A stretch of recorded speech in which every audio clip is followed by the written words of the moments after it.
Hi, and welcome to the THC show. I'm Neil Magnuson, your host, and this is the show where we try to find some of the truths that are going on in the world, and sometimes that's not very pleasant. So we also try to find some reason for hope, and to get to that point, we need to change things. So we also try to find some ways to change things, and that's been going on a lot here with the show. We're broadcasting again from the Healing Wave Cannabis Substitution Program Dispensary in Vancouver. On the show today, 8 out of 10 Glenn from CannaMatch.ca will be my guest for the 420 session. We'll be doing the Martin Medical Moment without Jerry. He's on a bit of a field trip today, doing well, I hope. And we'll have a number of different guests on the show today talking about a range of different things to do with our pursuit of proper access to medical cannabis. And I got to say that it really is frustrating for me that we're still having to talk about trying to get reasonable access to medical cannabis. This has been going on for way too long, and it's just so wrong, and it's been so wrong for so long that, it really is an indication of the corruption that we've been dealing with on this file for a very long time. The cannabis plant, as it turns out, upon investigation, investigation resulting from decades of reefer madness and governments using the criminal law to try to prevent people from having access to cannabis, like as if it was some kind of poisonous, contagious explosive.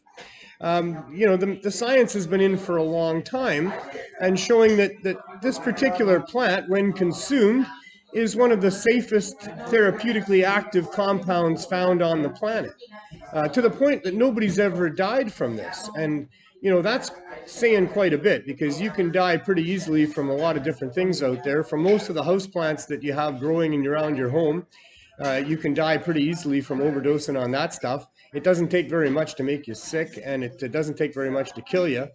And even the stuff that we eat regularly, the foods that we consume, you can overdose and die on all of those. It takes about a dozen potatoes to kill an average person, a dozen raw potatoes. And everything has that LD50 label that we've talked about before, lethal dose for 50%. Everything's got that, including cannabis.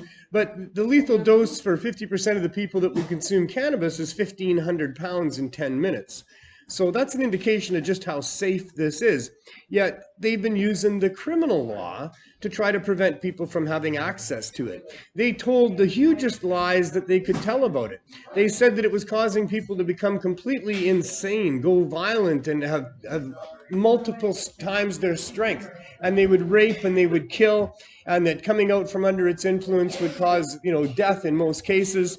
If you go back and look at those reports that were written back in the 30s about cannabis, you'll see that they tried everything they could do to get people convinced that this plant deserved to have the criminal law used against anybody that would traffic in it or try to sell it. We're in a dispensary. We're a little bit busy here, and so there's a little bit of noise just to try to go along with us.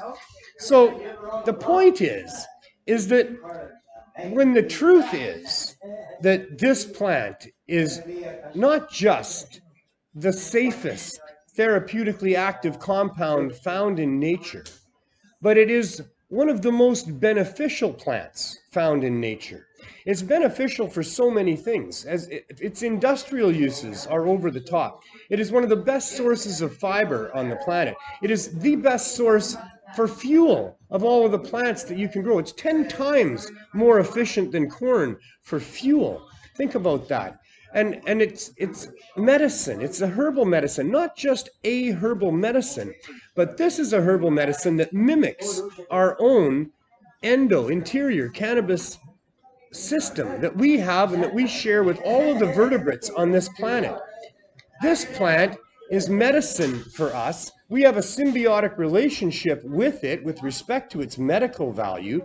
It literally, because the endocannabinoid system has the role within the body of the vertebrates on this planet of maintaining homeostasis and balance amongst all of the other systems, That's why cannabis is such good medicine for us. It's a supplement to that system, and it literally is there to help us with anti-inflammatory situations, with pain, with depression, with anxiety, with just about everything that could be wrong with a human being. Cannabis can provide some remedy for that. So here we are, we have this amazingly safe plant that is incredibly beneficial, and yet we're still fighting to have it be available for people. And who are we fighting for this? Well, really, we're fighting the big corporations that have patents on the things that they want to make money on that cannabis would be a competitor of. But in the middle of that, and in between us and them, are our own public servants. Public servants. Governments that we decide as people who they are and hopefully what they're going to be all about. We elect them, we pay them, they take our money to be our servants, and here we are fighting them to get reasonable access to this amazingly safe and incredibly beneficial plant. It is really ludicrous. It's upside down, backwards, and inside out, and the only thing that describes it correctly is corruption. The only reason this is going on is corruption. This plant is so valuable, worth so much money, will replace so many other patentable things that we're using that aren't as beneficial as this, that it has become a plant that they went to war against. The war on drugs was really the war on cannabis. You look at the statistics of the money that was spent, of the arrests that were made, of the people that were jailed, and you'll see that the vast majority of their efforts in the war on drugs has been against cannabis. Not heroin, not crack, not crystal meth, not all these other things, PCB or anything else that is out there that does cause people and our society a whole lot of problems. That's not what the target of the war on drugs is. The target of the war on drugs has been cannabis. The drug sniffing dogs are there to sniff out your cannabis. When the cop pulls you over, he's trying to see if he can smell cannabis. That's what they're at war against. And they're not at war against it because it's doing carnage in our communities. We don't have hospital rooms filled with people that are dying and in horrible shape because of, their horrible addiction to cannabis. We don't have a bunch of rehab places where we're putting people into because they're suffering the horrors of cannabis addiction. There is no problems in our society from people using cannabis. There's fake problems, there's imagined problems, there's made up problems about, oh, this will make you stupid and this will make you lazy. And that's all just a bunch of bullshit. Because when you know the truth, you know that all the smart, active people are also using cannabis. Most of the entertainers and artists in our world, most of the scientists, most of the people that function at very high levels use cannabis and have used cannabis. Presidents, prime ministers, leaders of industry, all of these people use cannabis. Professors use cannabis, lawyers use cannabis, cops use cannabis. They're all using cannabis, and none of them are being harmed by it, except they're being harmed by the laws against it. They're being harmed by the stigma that exists around it. But the plant itself, the reason that all these kinds of people are using cannabis is because it helps them. Cannabis is the smart choice. Cannabis is a choice of people who understand that the way to recreate yourself at the end of a long, hard day is with a joint, not with some alcohol. The smart choice is cannabis, and the smart people are using cannabis. And the powerful people and the rich people and all those types of people are all using cannabis because it's smart to do that. But still, here we are, fighting the stigma, fighting the laws, fighting our own government to be able to get reasonable access. We all know our world is messed up. Everybody knows that. Everybody knows that you can't trust your government. Everybody knows that they're not working for us. Everybody knows that the corporations are out to exploit us as best they can, that their focus is on maximizing their profits. They don't care about us. Our governments are supposed to care about us. That's what's supposed to be happening here. We all know that there's the corporate world of people that will exploit and monopolize and get as much as they can to maximize their profits. That's just business. We all understand that that's there, and that we all need to be careful about what we believe about what these corporations are pushing at us, and what we want to consume of theirs, and what their profit margins are, and whether or not they're working behind the scenes to put down the competition and do unethical things. We all understand that corporations are going to do that, because that's just business. That's just what business does. Business tries to maximize their profits. Business tries to put down the competition. Business will do whatever they can do to make money and not lose money. We all understand that. But what we don't quite all properly understand, or we would do something about it, is that our governments are in a similar boat to the corporations, because they're the ones they're really working for. Now, I know I'm tarnishing them all with the same brush, and I know that there's some good politicians out there. I want to see them. I want to see them standing up and saying stuff about what's going on, and some of them do. But if you get into a position of power in our Canadian government here, well, somehow all of a sudden you lose all your ethics. Somehow you stop being that good politician that got into office to help people and to do good in the world, because they maintain cannabis prohibition. And that's all we have to say about that. That if you're in a position of serious power within our governments, be it the Canadian government or provincial government or city governments, and you're going along with the penalties against people for using cannabis, for the ridiculous pressures against people that would grow cannabis or even consume cannabis, the stigmatization that's continuing. Here in Vancouver, a $30,000 licensing fee, saying that they can't be anywhere near schools, kids can't go in there, you have to have everything closed off so you can't see what's going on, when all over the city there's alcohol in plain view of all of these children that we should be worried about. And if you all understand, you should be a lot more worried about your children going down the alcohol path or river than going down the cannabis path. So our governments don't care about us, obviously. Those people that get into those positions of influence and power within those governments, they don't care about us, obviously. And any one of them that has gone along with penalties for pot is a criminal. And especially our justice ministers and especially our prime ministers, they are criminals, because they know, they hell better ought to know, they're in those types of places of power and influence. So you're telling me that our prime minister doesn't understand what the nature of an actual crime is?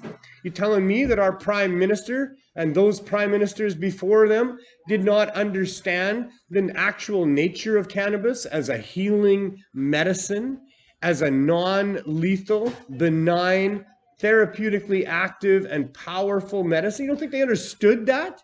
You don't think they understood that they were going to use taxpayer dollars and police resources to ruin people's lives, to try to put down access to cannabis, and the only reason that's happening is to protect corporate interests and big greed at the top? You don't think they all knew that? Of course they all know that. You know what else they know? They know that to be a crime, it takes a couple of things. You got to have a couple things going on there before it's an actual crime. First of all, the person perpetrating the crime, in almost all cases, except where criminal negligence and willful blindness comes into play, every other type of crime, there has to be, for it to be a crime, the knowledge that what you're attempting to do or thinking of doing is going to do some serious harm to somebody in ways that aren't right. You know it's not right before you do it. That's got to be there before it's a crime. The other thing that has to be there, that's called mens rea, by the way. The mind has to understand the nature of the action and that the action is harmful and wrong. When the mind understands that the nature of the action is harmful and wrong, and then it still goes ahead and lets the body do it, well, now you got actus rea. And that's the other component of a crime. You have to have the knowledge that you're going to do something that is criminal, and then you have to actually go and do that thing for it to be a crime. And for peaceful hippies that just had some herb on them that ended up in handcuffs and ended up in jail and ended up with fines and all the rest of those penalties for pot, that's absolutely wrong, that there's no justification for it. There never was, there never will be. It has never been a crime for a free human being or even a caged human being. But for us who are supposed to be free here, that's the nature of this place, isn't it? That we live in freedom here. We have a democratic society of free people, and we have public servants that are supposed to be helping us with things. That certainly for any free person to decide that they want to try to ingest some sort of a herb because they heard it makes people feel good, because they don't feel good and they heard it might make you feel better, for whatever reason they want. They're not consuming it to harm anybody. There's no way that consuming it is going to harm anybody. So it is not a crime. It has never been a crime. And so all of these past justice ministers and prime ministers that have penalized people and allowed that to happen, gone along with the US DEA in their enforcement of their drugs, they're criminals. Trudeau's a criminal right now. Our justice minister's a criminal right now. They are all criminals. Why are they criminals? Because those two things are applying. They know that enforcing the laws against cannabis and these overregulations are harming people in serious ways. They know that they are criminally misusing our public funds to wage this little war on this plant to protect those greedy corporate bastards that would have us buy into their monopolies and use their, their Frankenpot, frankly. I mean, the way that they're growing it and allowed to grow it, and the fact that they use gamma radiation on it before it goes to market and all of those things, they know that there is no crime in what we're doing, but they know that there's a crime in what they're doing, and they still go ahead and do it. Actus rea, mens rea, all fully in play within our Justice Minister's office and our Prime Minister's office. That was the 419 warning. That brings my rant to an end, although my rant is never ending. Just hang around with me and you'll know that there's that and a bunch of other things to rant about until we get things right. And I just try to have as much fun as I can ranting about it. So Glenn Wells, come on in here, buddy. We got something to do here. Holy smokes. I'm doing mine right now. Oh yeah, me too. Go Canucks, man. Yeah. Woo! The playoffs. Yeah. And we both wearing our shirts like we said we would. Yeah. On the video there. So. Yeah. Are you coming into town next, like tomorrow? Are you going to watch the game with me, or what are you doing tomorrow? Sure. Well, tomorrow we can do that. Yeah. You want to do that? Sure. Come in, after the store closes, we'll go down to Library Square and we'll watch the game on a screen that is so. Really? That's where they're doing it? That's where we've been watching it. Saturday. Oh, okay, great. That's awesome. So something else. And all the tables are socially distanced apart. Well, where we've been sitting is the one. They got one great big round table in the middle of what was their dance floor. Yeah. And the whole wall is a projected screen with crystal clear picture. So we can smoke ditties. And we just sit at that table and we watched it just like we were, sitting on the ice in a chair. Happy players.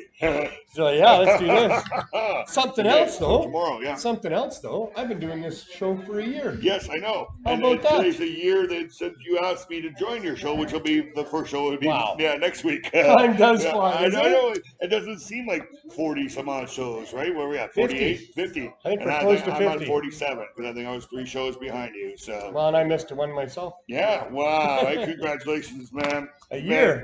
Man. How I do it. I've never been properly prepared for a show, but I've done it for a full year now. So. I know, and we were telling you it's easy, right? Once you get into it, it's just you just sit down, do what you're gonna do, wing it all the way. Speak for yourself. I still don't find it easy. This is not my natural thing. Your alcohol and cannabis thing there. I was saying the same thing. Alcohol is poison, man. Really, it is. right? But you know, I got to say to that in wise hands, poison is medicine. In foolish hands, medicine is poison. Yes. The fact that alcohol has a poisonous nature to it doesn't mean that it's when we poisonous drink it. in all ways that it's consumed or used. So let's rephrase that. Alcohol is poison when we drink it. No, it's well, sure it is. Germs and stuff like that, it's right? And cuts and stuff. It's poison in that it's the rotten juice off of berries and stuff. It's poison in that it goes in and it interrupts with your synapses and how the brain's firing. Yeah. It's poison in that if you reach a level of it, it's going to kill you, like a toxin. So you're right. Yeah. You're right. And then also, I take it all back. In history, all the indigenous people, we would trade alcohol for their blankets and their coats and other stuff in the past, right? Yeah. And it ruined them. So how can we think that it's not going to ruin us? Like it's the same substance.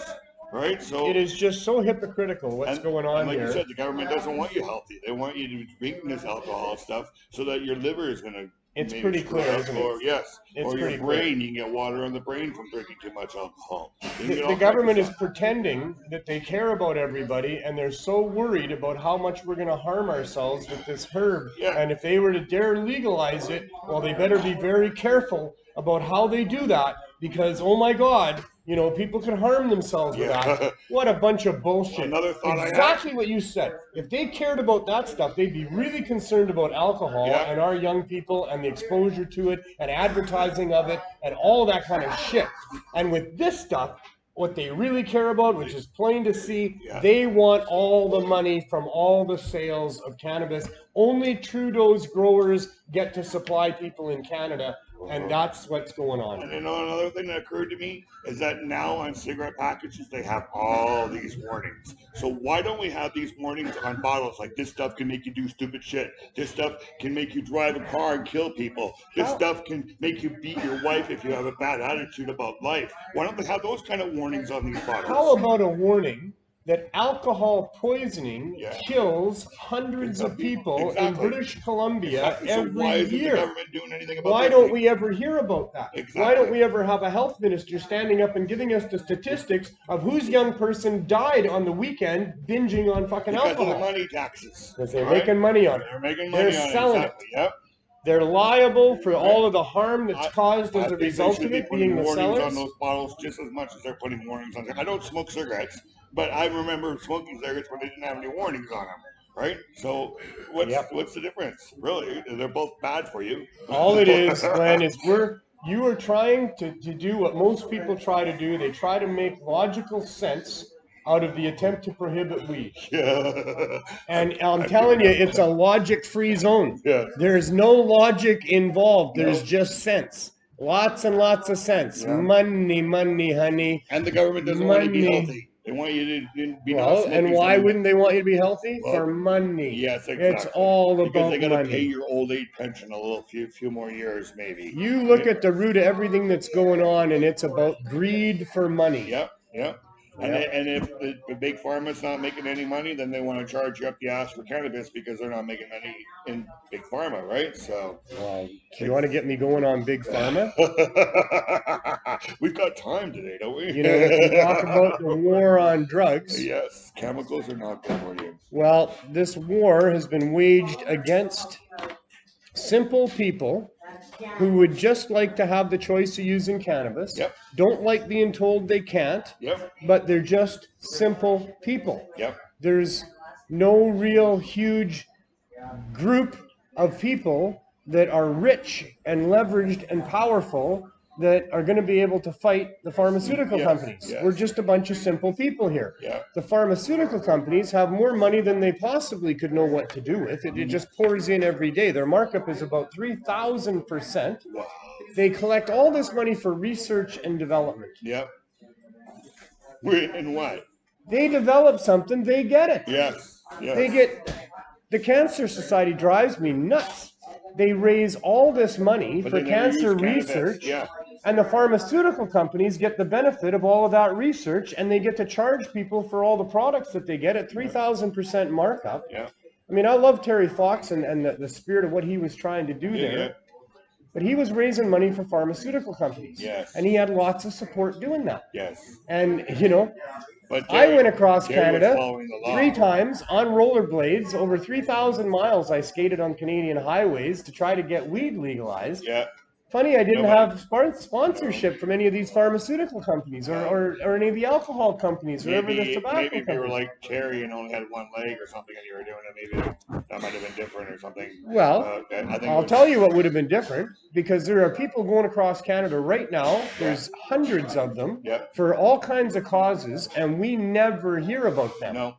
But Terry was raising money for pharmaceutical research into cancer. Yeah. He had a bunch of support to do that with. Yeah. And, you know, everybody lapped it up. I love Terry Fox. I love what he did. I love the idea of all of that. But I also am very aware, as someone who has gone across Canada for a cause, that the cause that he was going across Canada for was to raise money for pharmaceutical companies to do research to make money on cancer drugs. And they were the ones that supported his trip across Canada. And they're the ones who made him as famous as he is. Do you think maybe the Cancer Society was squashing the cannabis stuff with their monies and stuff like that so that people would donate to them so that they could make more pharmaceuticals in order to fight cancer? I know cannabis has been proven to help most people, not all. We're not going to say that Rick Simpson oil helps everybody, because I've seen a couple people that didn't, right?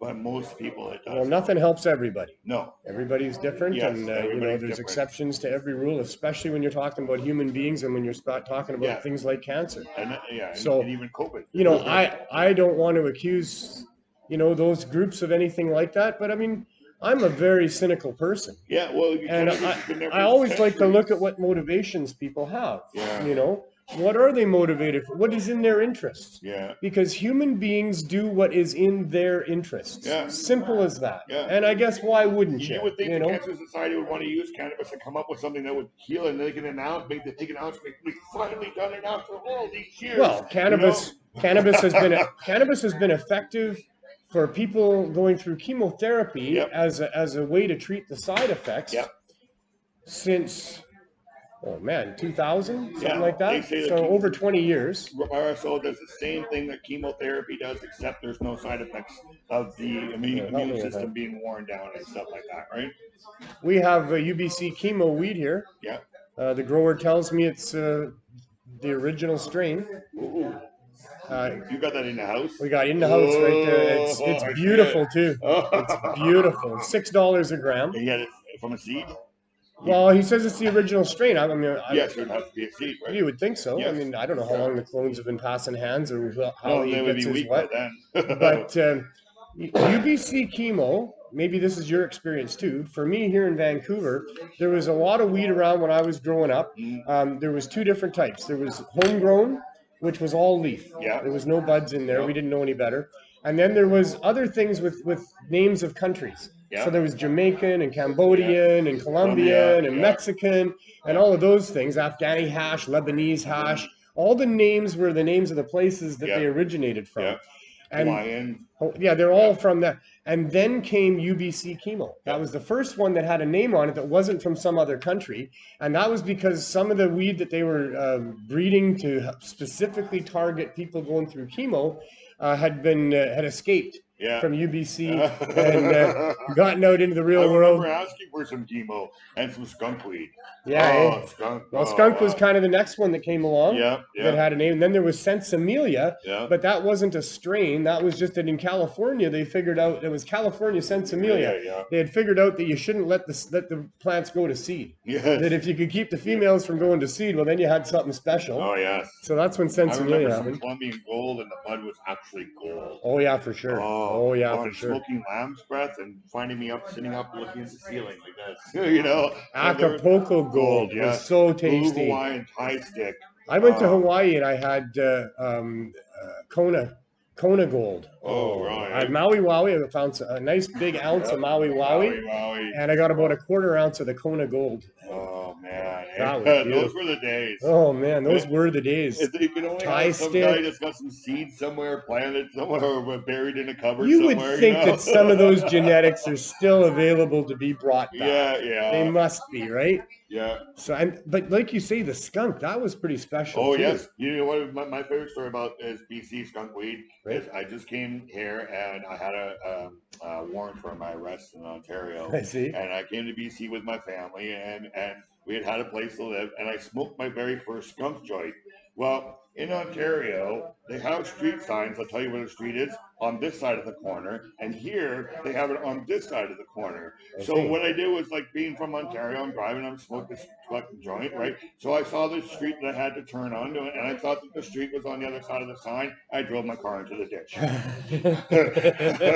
Right? I was like, oh you god. should sue the government for that. Yeah, well, it's different problems. I know. So I had this filled container of skunk weed. I hide it down there because I know I got a warrant. I know the cops are coming because my car's in the ditch, right? So, so the guy comes and I say, hey, listen, I've got a warrant. We just came here. I said, can you take me to my house and let my wife know that, you know, I'm going to be going to jail and stuff like that, right? So they towed my car. I got out the next day. I get to my car, and underneath my seat was my container of skunk weed. Nice. Like, yeah. But yeah, that was my very first experience with skunk weed. It right on Scott Road, right in Surrey. That stuff was so skunky, eh? Oh, it was. When you walk by skunk cabbage in a forest, that's exactly what it smells like. It was pretty funky for sure. It was strong. Yeah, yes. you could. It's so hard to hide that smell. It was before we had smell-proof bags. Yeah. And I used to appreciate the smell. I was just cutting out, like, oh, this smells so good. You know, even though it was going to be. Well, that was the big dilemma, right? Yeah. I mean, the weed smelled so good and so strong, but it smelled so strong that it's going to get you busted because, you know. Yeah. One time I got pulled over by the cops. Yeah. And I used to keep a roach clip up on my sun visor. Yeah. And I also kept my insurance paper up on the sun visor. With the roach clip? With the roach clip. I didn't put two and two together, but the cops sure did. I wouldn't even leave a roach in my ashtray. They tore my truck apart, my whole van, and I had a lot of Wow. stuff in my van. Wow. And he comes to the window and he says, you know, I can smell weed on your thing here, right? Yeah. And so he's going to tear my van apart and find it. So he put all my stuff on the boulevard. It took about an hour. I was standing out, like there was two cops. Yeah. Only one of them was searching my car. Yeah. The other one was standing with me, talking about our kids playing hockey, talking about, you know, this and that, and really shaking our heads, you know, at this cop here going through my car. That's like so he comes back. Cannabis Day. After all the stuff is out, he comes over to me and he says, well, you might have a pound of weed in there or an AK-47, and I just can't find it tonight. But I did find your weed, he says. And he holds up a bag of weed. It was just little crumbs in the bottom of an old wrinkled up baggie that he found. And he made me watch him dump it out. Sprinkle, sprinkle, sprinkle. I remember when they used to make us step on it and, you know, squish your foot into it. Yeah, I've had to do that. Yeah. Oh man, those were the days. Terrible. Those were the days. Yeah. Well, but you know, the weed was great. I still kind of think that way sometimes. You know, sometimes I still have that old thinking in my head because, you know, I didn't know anything else, right? And you were arrested numerous times. Yes. You've been traumatized by the cops. Yep. Yeah. Well, do you get got arrested? How do you feel? Take the cherry, how do you feel when they're pulling you over, or you know? Whenever I see a cop, I get a little nervous. Not so much but yeah, you don't know what they're doing, right? If they're sitting behind you, I know my license plate is good. I know I've got no driver's infractions or accidents or stuff, so it's not so bad. But I'm better now. A little bit. I'm allowed to have weed, but you're not allowed to have it like in the cab of your car, within reach. Yeah. Your car shouldn't smell like weed. That yet, so I'm gonna just keep it in my pocket until that day. I'll play stupid. Hey, I got an ashtray in my car full of roaches. I got my roach holder, you know, one of these right there in the front there with me. Yeah. There's no way any cop's gonna pull me over and not smell weed on me, because you know, it wouldn't have been long before that I was smoking weed. I have ashes in my ashtray, but that's about it.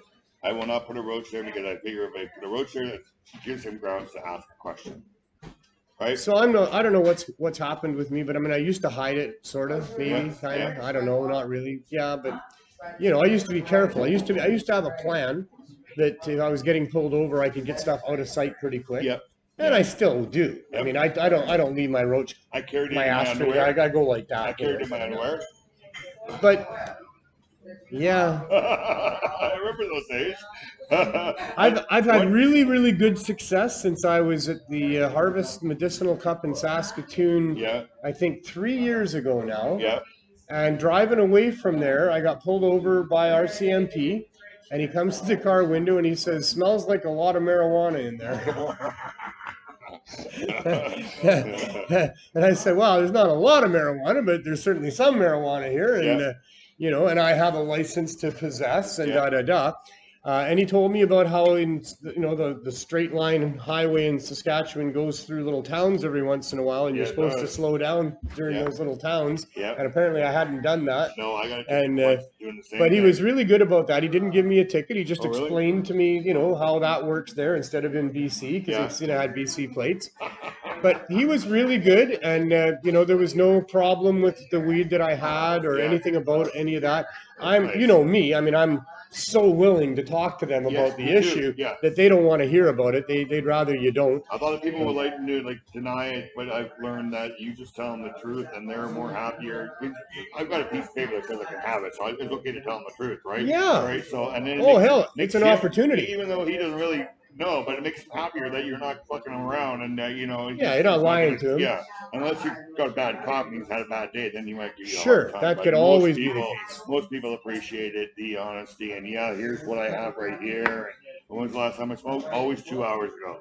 Always 2 hours ago. That's an automatic answer that I have for them, right? For sure. And then I tell them my driver's record speaks for my capability of driving while I'm on my medicine.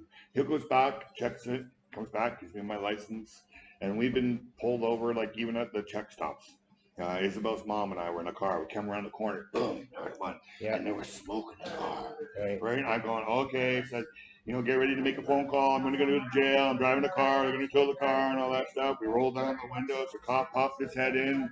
Said, okay, where were you? Oh, we were just at a pot party in Abbotsford. Okay, no problem. Go ahead. And they were smoking the car. Isabel's mom was, holy crap, she thought we were gone, right? But it's getting better. It has to be. I mean, that's my experience. The next time I got pulled over after that time was about 4 or 5 months later in Surrey. A young female RCMP in a funny little ghost car. And she didn't know much about anything to do with, you know, cannabis. But she said the same thing when she came to the window. She said, "Smells like a lot of marijuana in there." I don't know. I've had all my stuff laid out on the hood of my car and given back to me.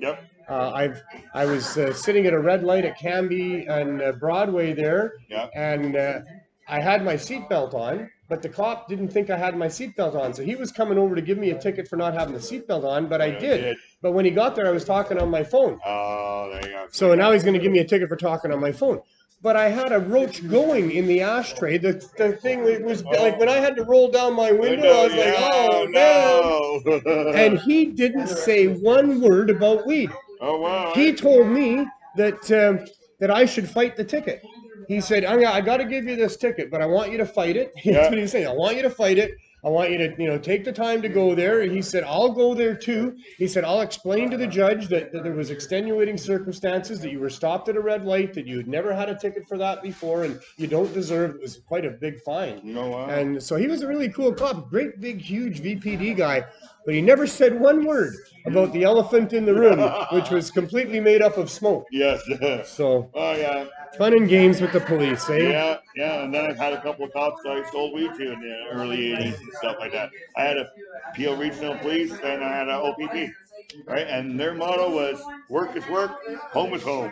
Right? Yeah. I had the cop in Edmonton that released me after I was arrested there, and he said, when he brought me up at like 3 o'clock in the morning on a Friday night in Edmonton, and he says, Neil, he said, I got to tell you, I've been smoking weed all my life. Oh, yes. All my friends and all my family smoke weed too. Yeah. He said, I want to wish you the very best of luck in what you're trying to do here, you know. That really broke me up. I was I had tears rolling down my cheek at that point when he told me. The 2 guys I had were really up on us and with me at first. He said, before you saw me anything, he said, I'm a cop. Yeah. I was like, oh, really? Kind of reversed it. You ask them ahead of time before I sell you anything. Are you a cop? You know? No, we were in my apartment building, right? Yeah. But like, and he said, like, when I'm at work, if I catch you with pot, I'm at work. He said, here, I'm at home. And when I do it at home, it's none of their fucking You had a business. bunch of hypocrites, though. Right? You Yeah, know? well, I mean, it's horrible that they have to live like that. That's how it they has have to to do be. that to their friends and neighbors. It's and just stuff like horrible. that. Yeah. The war on drugs has been almost more damaging to police throughout North America than to other victims of the war on drugs. I mean, I hate to say that. I mean, that's probably not true, but it really is horrible for them. Yeah. It's they get so much disrespect. It puts their lives at risk. They just hate it. Yeah. You know, I mean, I'm a founding member of LEAP But here what in makes Canada them- when it was law enforcement What against makes them go and do prohibition. it, though? Money. They're totally, oh, you think it's Money. money? Yes, it's the money. Well, yeah. it's money and a sequence of events. Yeah. Most of them are good people. Yeah. They want to get into it for the right reasons. They think they're going to be able to make a positive difference in some ways that aren't really realistic. And then they get into it and they find out it's not quite like that. And then it's money. Yeah. It's a good sized paycheck. Yeah. Almost everybody, they got things going on in their life. They need that paycheck coming in. You've worked hard to become a police officer. You've taken the training, and now you're getting that paycheck. But you're finding out it's not quite what you thought it was. You know, the peer pressure is pretty strong. Some of the ethics aren't very good, and the laws that you're demanded to enforce go right against the grain of a normal person. Blue code, they call it, right? So there's a lot of depression amongst police officers. There's a lot of suicide amongst police officers, early retirement. And it's really, really too bad that we can't have a very positive relationship with our police. Yeah. You know, it really is too bad. So I've always thought that I really want to go back and say they have not suffered more than the other England victims. had a better police force. They don't even carry guns, right? So they've had to all these They don't years. need guns. No, but all these years they've had to make people cooperate with people without the force of guns, right? So well, and I don't think that's too hard to do. You're usually a pretty big strapping person. Right? Yeah, you've got the uniform on. Yeah, you know, you're not alone. Yeah, you know, there's a gang of you. It shows them, to promote them to talk more instead of just pulling your gun out and saying, "Hey, now you're under arrest," right? They should probably take the guns away, except they can't take the guns away because you know too many other guys on the other side with guns, and you can't take everybody's guns away. That's not right anyway. And yeah, we live in a pretty messed up world. There's no starting from scratch and getting it right, but we really should revisit a few things. You know, we should maybe revisit the fundamental, the foundation of what democracy should be about, what we would like our public servants to actually be doing for us, and what we don't want them doing. You know, for sure. All of that has gotten so twisted over all these generations of different governments coming in, new legislation each time, you know, and the masters that they're serving behind the scenes, you know, are the ones that are getting the legislation in their favor. So we all know that the world is pretty messed up now. Yeah. And what can we do about it, eh? Well, when we take it day by day, weed. Happens. Take that from me. I don't know. I keep them sound. All right. Well, that was a fun session. Yeah. We took most of Jerry's time too, but that's okay because I'm in control of the clock. You are. And I'm going to talk about Jerry a little bit. I can do whatever I want as long as I want. Now the ash, the little bit of ash on the mic instead of the nose. For those of you who want to know what he's talking about. Yeah, there we go. You had a bit of ash on your nose. Here, let me get that for you. All right, Glenn. Right. Hey, and we'll see you tomorrow for game 1 against the defending Stanley Cup champs. Where are we going? I'll meet you here. Meet us here probably. Be in contact. We'll be ready to leave here about 7:45. Okay. Well, I'll be here. 25 before 8. Actually. I'll come down before. Game starts at 15 to 8. So. We're not missing the opening face-off. No, we'll be there. We'll be there, one way or the other. All right. Thanks, Glenn. See you then. CannaMatch.ca. Yeah. That's okay. All right, so Jerry's not with us today, but typically this part of the program is where we talk about the access to medical cannabis and the fight to have medical cannabis dispensaries in storefronts. And it's the Martin Medical moment because we dedicate it to Jerry Martin. But Jerry Martin is just one of hundreds of different people that have taken the risks and gone ahead and opened medical cannabis dispensaries across Canada, only to find that their livelihoods have been taken away from them and their possessions have been taken away from them and their stores have been taken away from them. In Jerry's case, Jerry had a dispensary in Whitewood, Saskatchewan. He ran that dispensary for about 4 years there, and he was as strict as he could be with respect to the protocols that had been designed here in Vancouver by Philippe Lucas and Riel Kapler that were for the Compassion Club in Vancouver, where you needed to have a doctor on board and you had to have a confirmation of diagnosis, and then other criteria that you would have to meet to be able to access cannabis for medical purposes. So Jerry was running his store there, and for 4 years, he was helping people, and many of the people he were helping were very sick people, and he was helping them in very profound ways. Now, Whitewood is a small town that's in between Regina and Brandon, Manitoba. It has about 1,000 people, or at the time had about 1,000 people living there.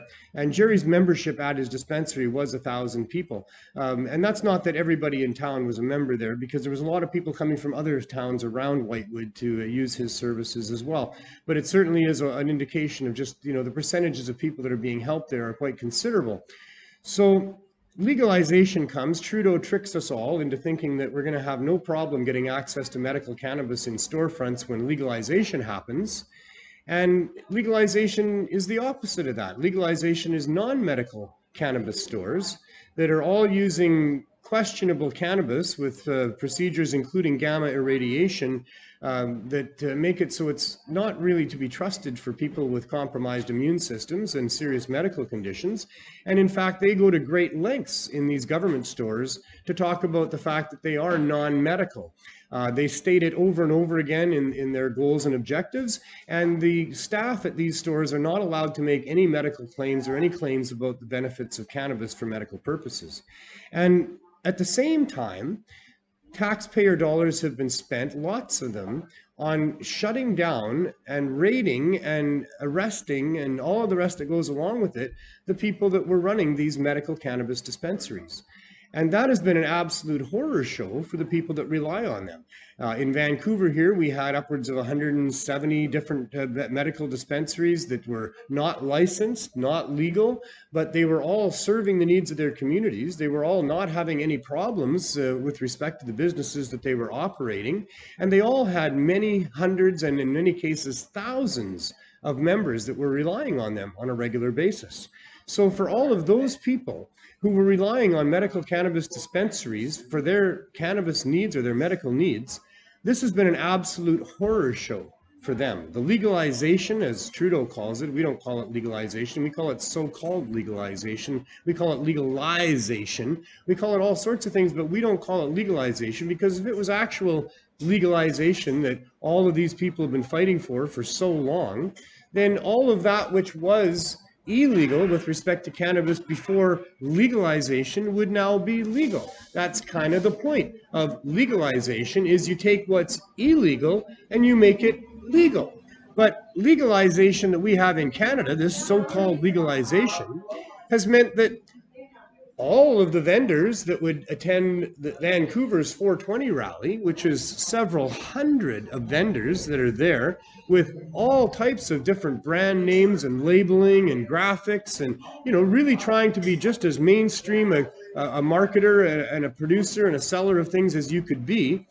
All of those people are still illegal somehow with so-called legalization. So that's not legalization. Until all that we were doing as part of the illegal cannabis community in Canada is legal, then it's not legalization.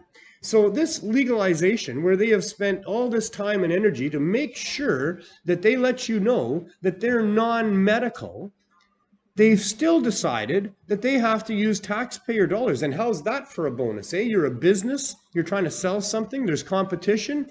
Don't worry, the government's going to kick in with taxpayer dollars and come along and wipe out your competition for you.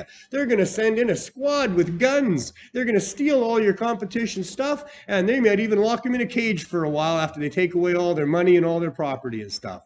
Yeah, that's legalization. Not in my world, it's not. So Jerry Martin had this dispensary. He was doing his thing there. He was trying to be as strict as he could. He believed what Trudeau said when Trudeau said he was going to legalize, and that the people that had issues with access to medical cannabis, they'd be just fine during legalization. Instead, what happened is Trudeau's government sent Jerry Martin a letter saying that he had to shut down his dispensary. Well, hold on a minute.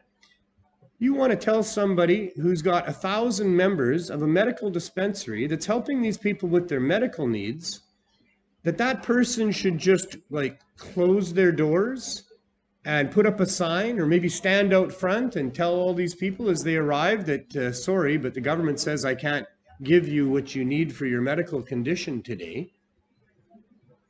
Really? Like, is that reasonable? You think that's something that you could do as an average human being? You think you could be somebody who one day is helping 1,000 people with their medical issues and the next day just say, oh, I'm sorry, but I can't help you with that anymore because your government has told me that I'm not allowed to do that. Well, that's not going to happen, I'll tell you. For anybody that runs a dispensary, that's not going to happen. Anybody, and I mean anybody who runs a cannabis dispensary, even those that are in it for the money, they're not going to do that. And not because the money will stop flowing, but because they have met people that they are helping that are in serious need of the help that they're getting from them. And they are concerned as human beings for them, and they'll do anything to keep their doors open and keep helping them. And that's what Jerry did. Jerry kept his doors open and kept helping those people. And within a few months, in comes the RCMP. He's now treated like a common criminal. They seize not only his personal being, but his house, his cars, his bank accounts, and they stopped him from helping people. So here we are, it's almost 4 years ago that happened now. And that's not just some old story that, is in the history of, the fight for cannabis rights and access to medical cannabis. This is still a current story. 4 years later, Jerry still hasn't had his day in court. 4 years later, they're now on to prosecutor number 2 that's going to build himself this big file on how to prosecute Jerry Martin and get some blood out of him. And we're paying for all of that. We're paying for all the paperwork that prosecutor does and the one before him. We're paying for so much to do with this file that there's not a chance that even Jerry's house and his cars and his property is ever going to cover the cost for us taxpayers of what we're going to get out of him for what we're now spending to get that. And is this somebody that we want our government to be spending a whole bunch of our tax dollars to go after in the first place? Who here ever voted for a government to go and stop someone from helping thousands of people with their medical issues? This is a perversion that is so far beyond reasonable that I can't stop talking about it. I've been doing a show for a year now, and I talk about it every time I do the show, and I'm no less appalled by it now than I was then. In fact, I get more and more appalled about it. The more I think about it, the longer it goes on, the more that it costs us and the more that it hurts Jerry. And it's not just Jerry that's being hurt. It's many, many other people like him right now going through that same thing, being treated like a criminal, being stopped from helping people, knowing that it's completely upside down and backwards, yet that's the world that we're living in, and they have no choice but to live in it and face it and fight it the way Jerry's fighting it and the way so many other people are fighting it. It is beyond reasonable to the point of ludicrous, to the point of criminal, to the point of absurd, to the point of absolute corruption.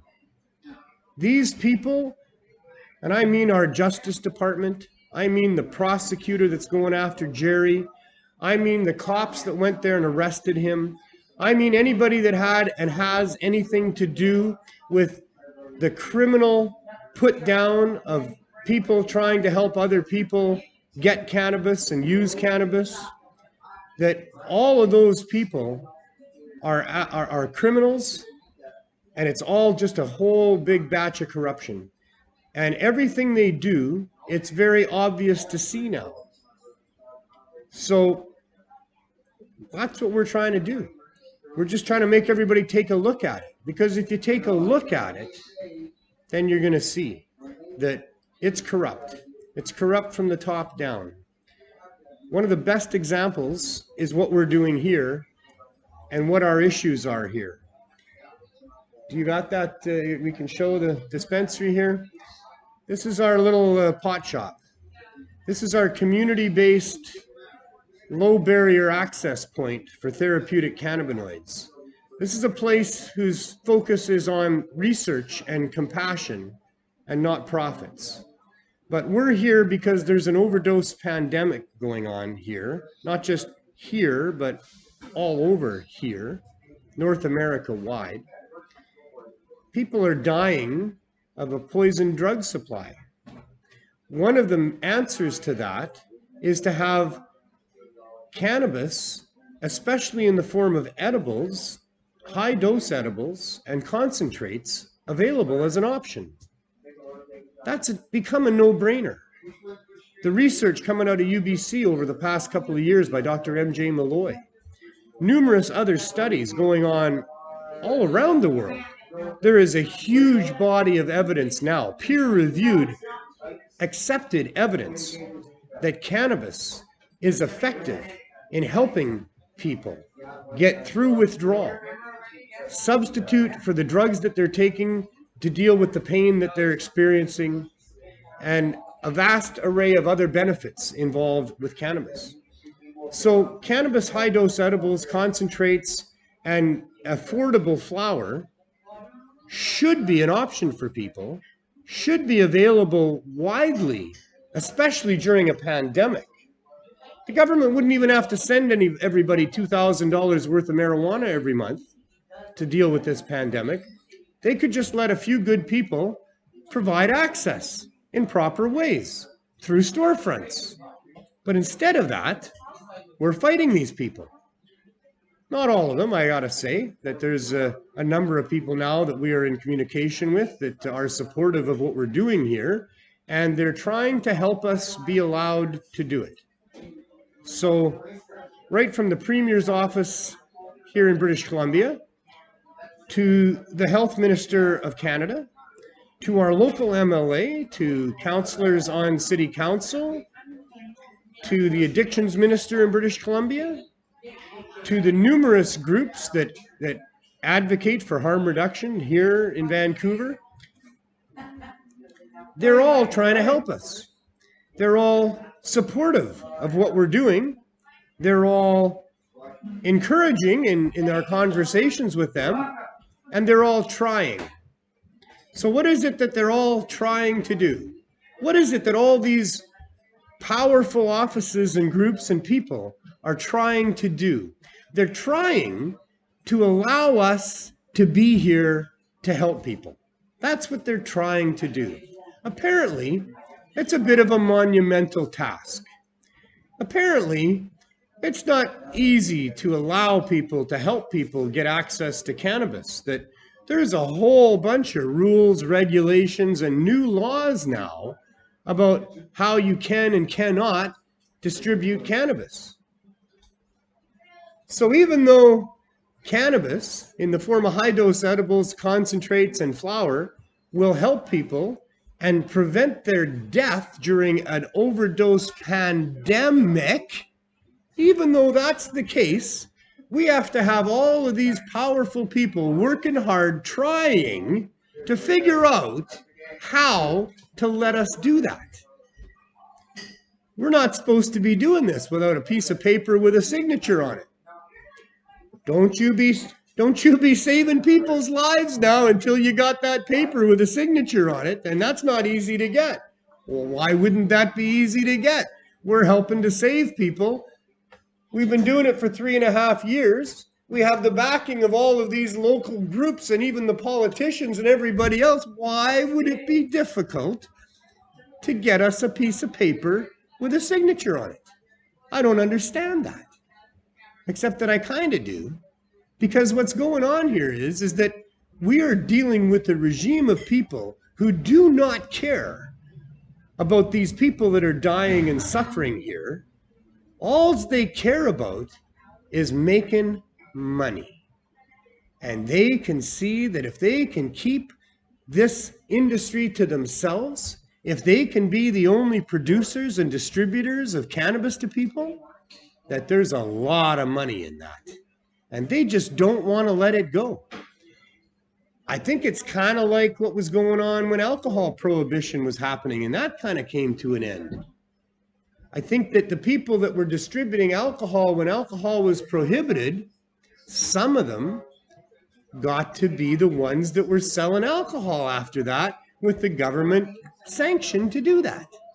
And here we are, we've got some of those people that were providing cannabis during Prohibition, or even some of those that were involved with the Prohibition, that are now going to be in charge of selling cannabis, and they want to keep the Prohibition prices and increase them, and they don't want to let anybody else into that. They fought tooth and nail to keep people from being able to even grow their own 4 plants. Of course they did, because it's big money.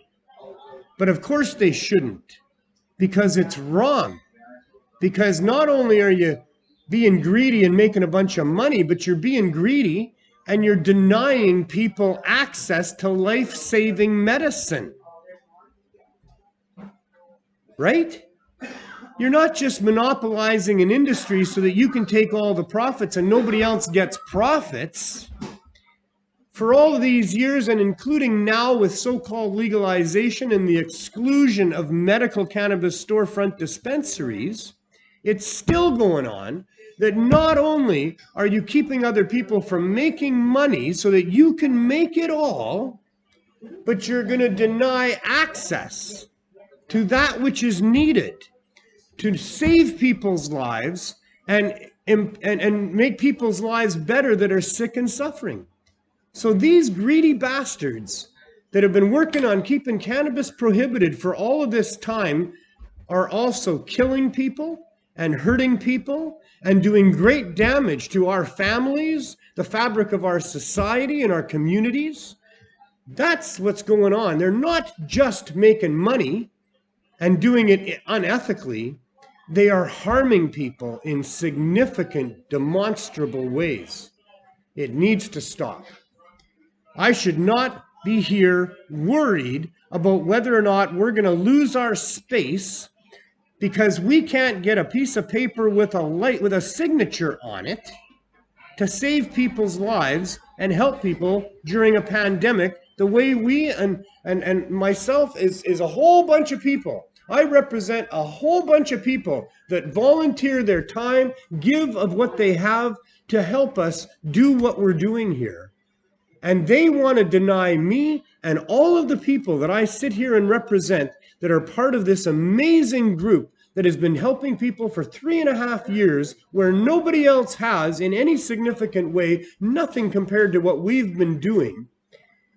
And they think that we should not be doing that for some reason without a piece of paper with a signature that they don't want to give us, because they know that when they give us that piece of paper with a signature, it'll mean that people can come here and buy their weed and they don't have to go to the government stores to buy their weed. And the government stores are trembling in their boots and paying all kinds of money, I am sure, to try to keep these public servants and other people in those positions where they can make a difference from allowing us to do what we are doing here. They don't want to see medical cannabis dispensaries pop up in all of these cities where people are dying in the ghettos. They don't want to see medical cannabis dispensaries make cannabis available with low barrier access, because obviously they don't want a part of anything to do with low barrier access. They don't want nothing to do with $2 grams of weed. They don't want nothing to do with low priced, high dose edibles and concentrates, because they're trying to maximize profits. They're all about maximizing profits. They sold it to their shareholders. We're going to maximize your profits. We're going to have the Canadian government use the taxpayers' money to run an enforcement team and a protection racket for your dollars. That's what they've been selling their investors. And that's what they think they can get away with. But I'm telling you, they're not going to get away with it. I'm telling you, it's so wrong that we're not going to take it. And myself and all of our volunteers and all the people that help us and all the people that are doing similar things and have other ideas out there are also going to be continuing this fight for medical access to cannabis through storefronts until we've got it, and we've got it right. And that means low barrier access. And that means good, locally produced organic cannabis. That means extracts that are made properly. Purity is important. But all of those things are things that Canadians need, that Canadians deserve, and that there is no public servant out there that has any justification for trying to keep people from getting. So it's really a sad thing that we have to fight this fight, that we have to have lawyers involved, that there's all kinds of costs involved, that there's all kinds of people that are nervous about whether we're going to be able to continue or not. But there's a whole bunch of people that are waiting to see if they should try to help this way too, because they're not sure yet whether or not we're going to get shut down or not, or whether we're going to be allowed to continue or not. None of this should be happening. If we had public servants that were working for the benefit of the public, then they would take hold of this amazing beneficial plant and make the best of it and help everybody get access to it. And instead of putting taxation on it at 4 different levels, there would be no taxation on cannabis, because cannabis is helping people. If cannabis is going to get somebody off of opioids, why would the government want a cut of that? Why would they need a cut of that? Now, all of a sudden, hopefully it's going to cost them a lot less money than having to deal with somebody that's got an opioid addiction. So cannabis should not be taxed. Governments should not get a cut. People should have access through low barriers where if you can't afford it, you get it free.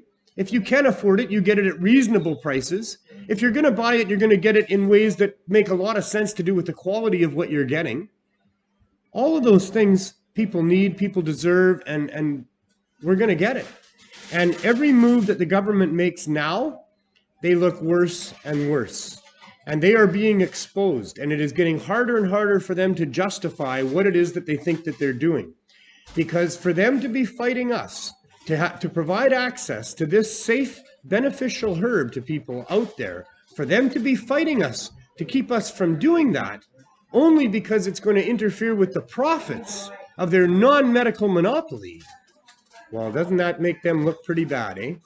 And I think that they need to be very careful about what their next moves are.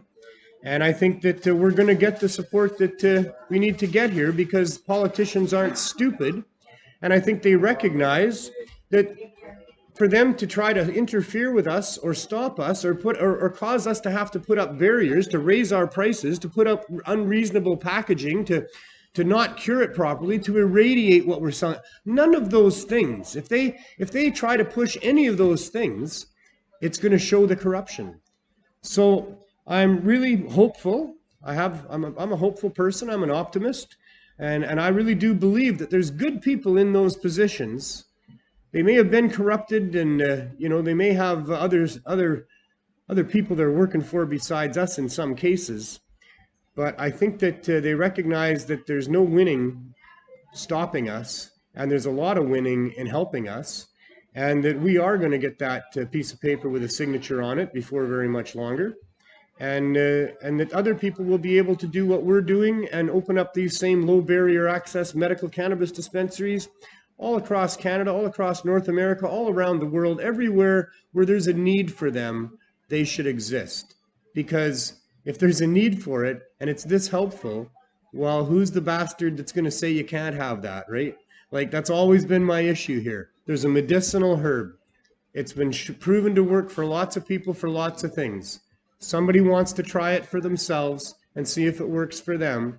And there's some guy standing there that's got some fancy suit on, or he's wearing a fancy hat, or he's got a badge of some sort, mostly because he's got a gun though.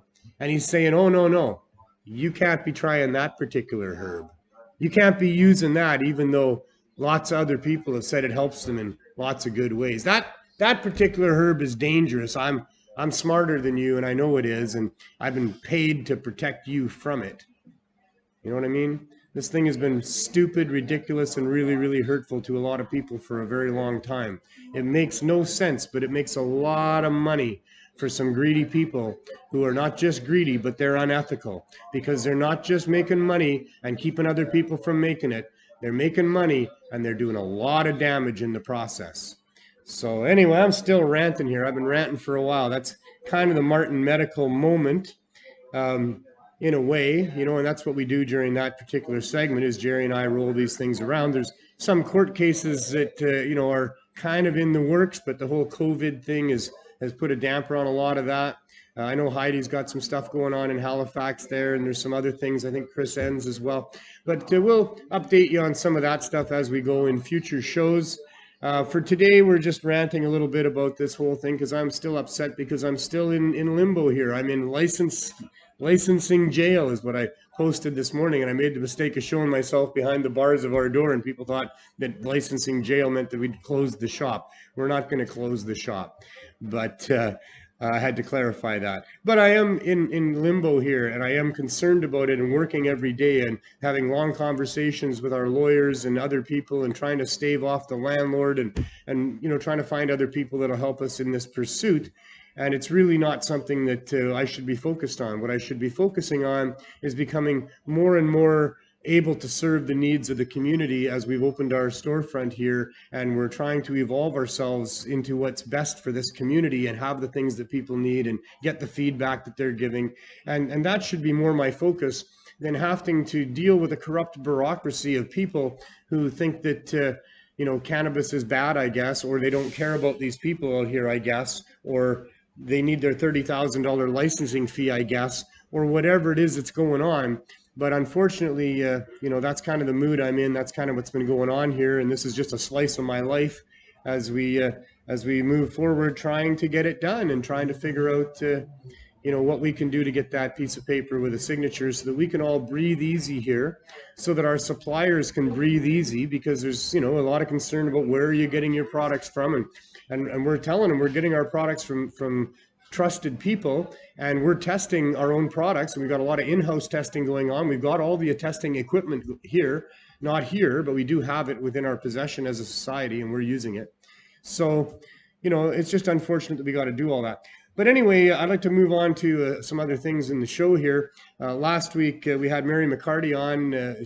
She came from Manitoba, New Brunswick, a little while ago to help us out here. She wanted to be a baker for the Cannabis Substitution Project. And I didn't really feel like I got to some of the nubs of what was going on with her and what makes her tick. So I thought because she was here at the shop today, I'd bring her back on the show and we can talk a little more about how it got to be that she is who she is. So come on in, Mary. Hey, Neil. Good to see you again. Good to see you. You're my first double guest, like in a row. Like, you know, never had somebody on like right away. Usually it's a while, so that's awesome. That is awesome. So I know one thing that I didn't get to with you that I wanted to was that you're a motivated person. Like you are really passionate about helping us, about what we're doing, about what's going on. And it's not just that, it's been going on for a while with you. So I'd like to go back in time a little bit and see, you know, where, if there was a moment in time, if there was some epiphany of some sort, how did you come to be so passionate about this cause? Because you're this little, you know? Yeah, I know. I'm very passionate about it. I've seen it heal so many people already, and people need to know, and they need to be educated. Was there when a moment? I had my epiphany was when they put me in the hospital in the epileptic clinic to see what's going on with my seizures. I see, you were having seizures. I was having seizures. See, there's lots we didn't talk about last time. Yeah. I used cannabis since I was 12 years old. I thought of it like everybody else. Just go get high for the weekend. Yeah, like I like to smoke cannabis.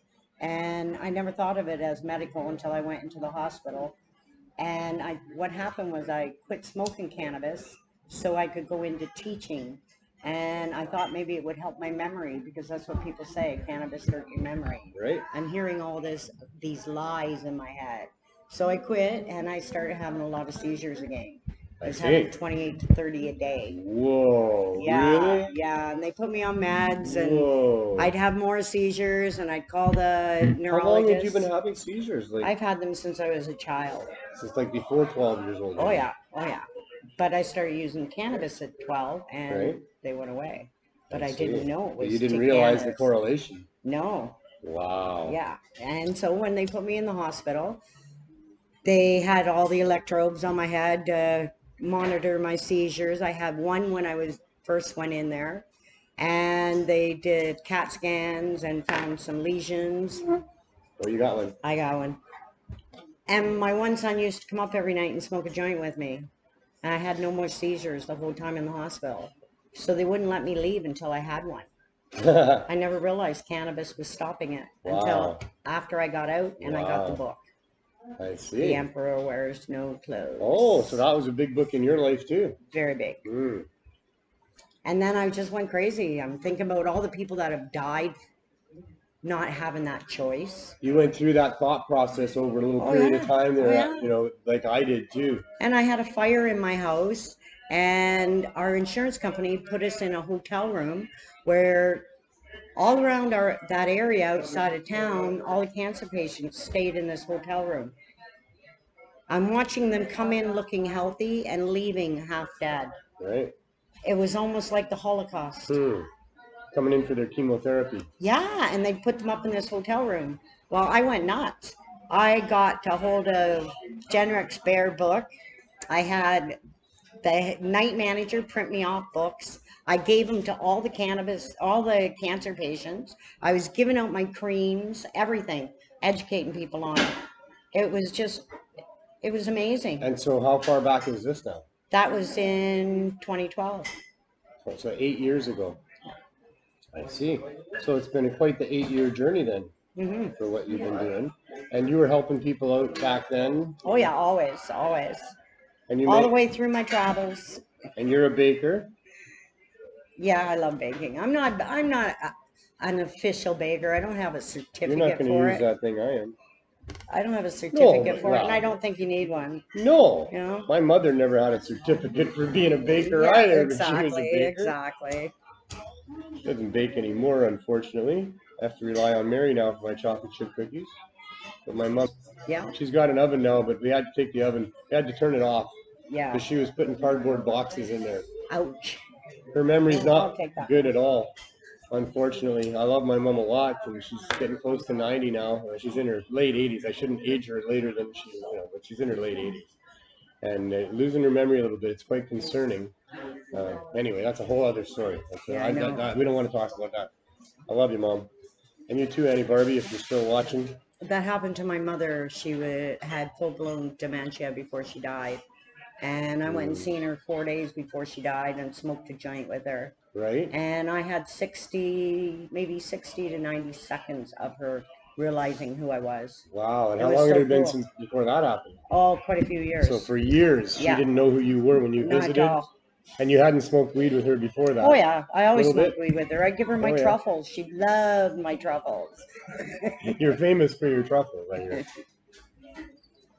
Yeah, my mom has forgotten some things just the last couple of weeks that really concerned me. Prior to that, she's always talking about how bad her memory is, and she doesn't remember where she's going when she puts her coat on and gets out the door. But she laughs about it, and she's good about it. She still gets out the door, and she does remember where she was going, and she does get to the store and get what she needs, and so she was kind of okay. But she asked me a couple of questions the last time that show me that she's really actually losing her memory, for sure. And I'm concerned that, at some point maybe she won't, know who I am too. So anyway.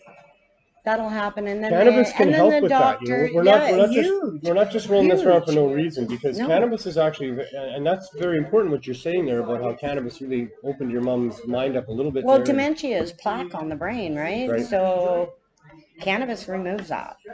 That's what they say. That is what they're finding. Yeah. So yeah, I believe. You have to really, truly believe. Well, you really do. A lot of people don't believe, but it's more until than they see the miracle. For me, you got to see the miracle. Because I've seen it. I've seen it in so many cases that it's not just believing. I mean, it's not just like somebody's told me stuff and I believe it. I've had so many personal experiences. I've been very blessed. I've been hard at this for a long time.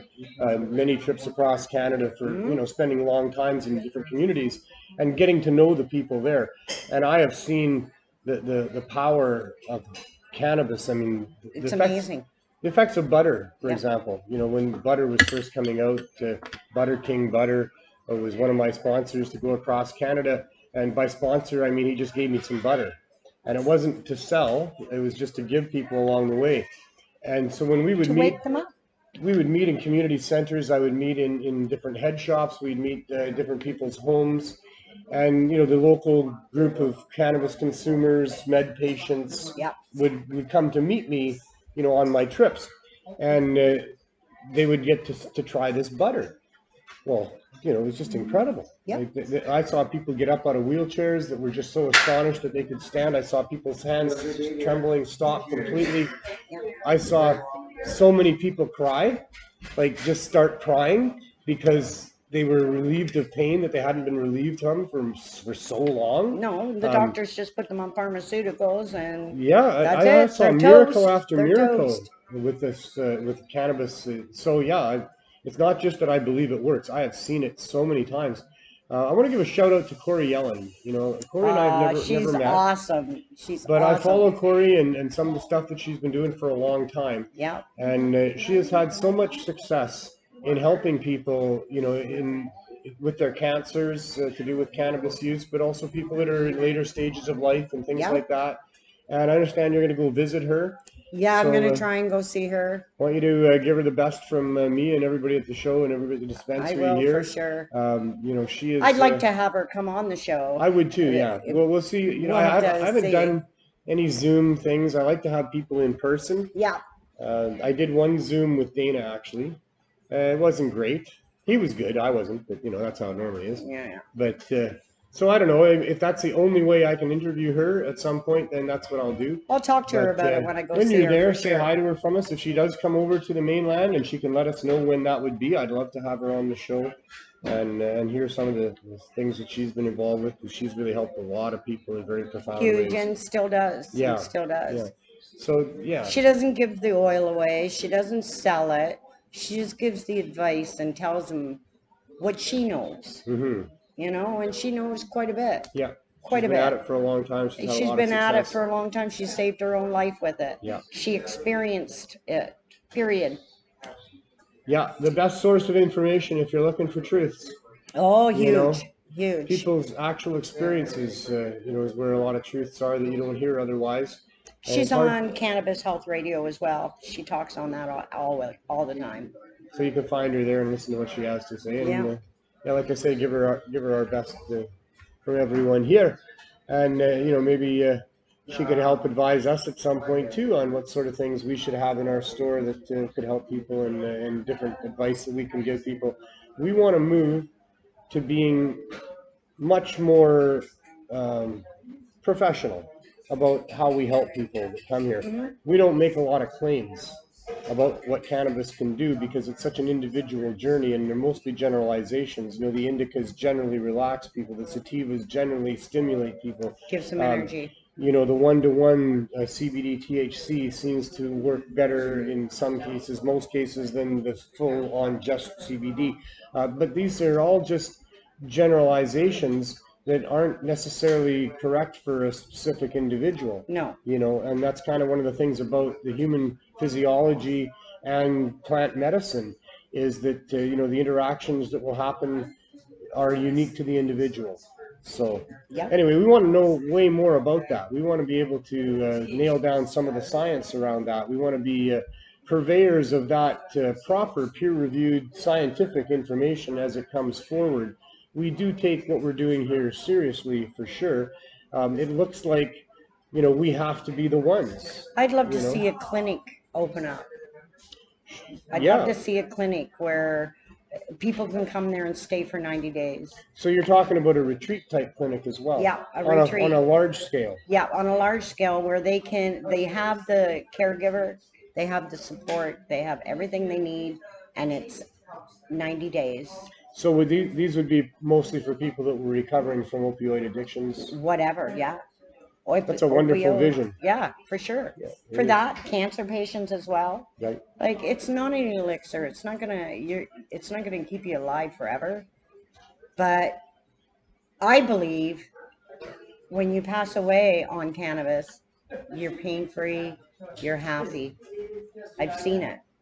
I think that your disposition makes a whole big difference. Huge. In not just in your dying, but in your living. Yeah. You know? The type of place you're talking about, I think you're talking about a place where people would be able to, like, stay for 90 days, but probably interact with the plant, like probably be involved with growing the plant. Oh yeah, learn how to make their own food with cannabis. One of these days, it all. We want to have talk a little more on the show. I'm going to have Johnny B on, and we want to talk about the therapeutic value of growing huge plants. Therapeutic. Because it's huge. It is. I miss my garden like crazy. Yeah, and I've been in so many gardens. I've never had a big one of my own. I've grown a few plants here and there. I have a license to grow plants, but I haven't managed to do that. I'm too busy and too I was transient. allowed 100, and I had them in my basement growing. I have my Nice. whole basement set up. I think I can have 150 based on the MMAR, but I mean, truthfully, I don't live where I used to, so maybe that's going to avoid that. Although the address exists of where and my friend still lives at the address who was the designated grower for me. Yeah. But we only tried growing there once, and then she didn't want to do that because of neighbors and things. But so, I'm not sure. It's just so ludicrous and so wrong. Anyway, I mean, I could get into that for a while. That's my take on all this stuff. Is I think, hey, I want to grow these plants, and they go, oh, no, you can't because you changed your address. Yeah. What? Forget it. Like, yeah. All these rules and regulations about growing a plant for yourself. Or growing plants. It's like I heard you talking about Trudeau promising legalization, as you call it. Well, he said the med users would have no worries. In exactly. World. He legally lied, he always does. That's all he does is legally lies to the people. Yep, they're allowed to do it apparently. That's what he called legalization. Legalize. There's no penalty for that. No. Just like within his legalization. What is it Canopy now that losing a bunch more money? Another one that was prohibited from growing lost their license because they'd broken some rules. Now they got their license back. No big deal. If anybody else had been caught doing the same thing, they'd go to jail for that. Oh, huge. It's a whole new set of rules. They're legally allowed to do a whole bunch of things that we were never legally allowed to do, but for some reason they can, but we couldn't. It's like our tomato plants. We should be able to grow it. Well, don't you? Aren't you? Huge. Yeah, huge. As much as you want. Yeah. Even if you don't use them all. No. Even if, that wouldn't be true. But I try to think, I said this before last week, how does it make any sense that you'd have a limit on how many you can grow? Are there only so many that you could grow possibly, and everybody needs to be able to have their share? That if you grow 5, George can only grow 3 because that's just how the physics of the universe is, or something? That just for control. Makes no sense. It's for control. It makes no sense. Who's going to tell you can only decide to grow this many whatever plants you want? It's all the pharmaceutical Who gets to tell companies. you that? They're all terrified. Man. They've lost so much money, and same as the alcohol. The alcohol sales But it's the public servants telling you that. I mean, I could see if it's the pharmaceutical company saying, hey, don't you be growing that weed over there because we want to sell you pills instead. And I'd laugh at them. I'd say, yeah, you can say that all you want. Blah, blah, blah, blah. Yeah.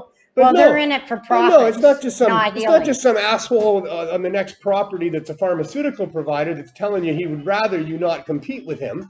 This is our public servants. Yep.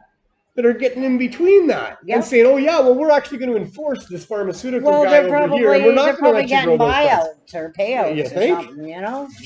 Isn't that how it works? Yeah.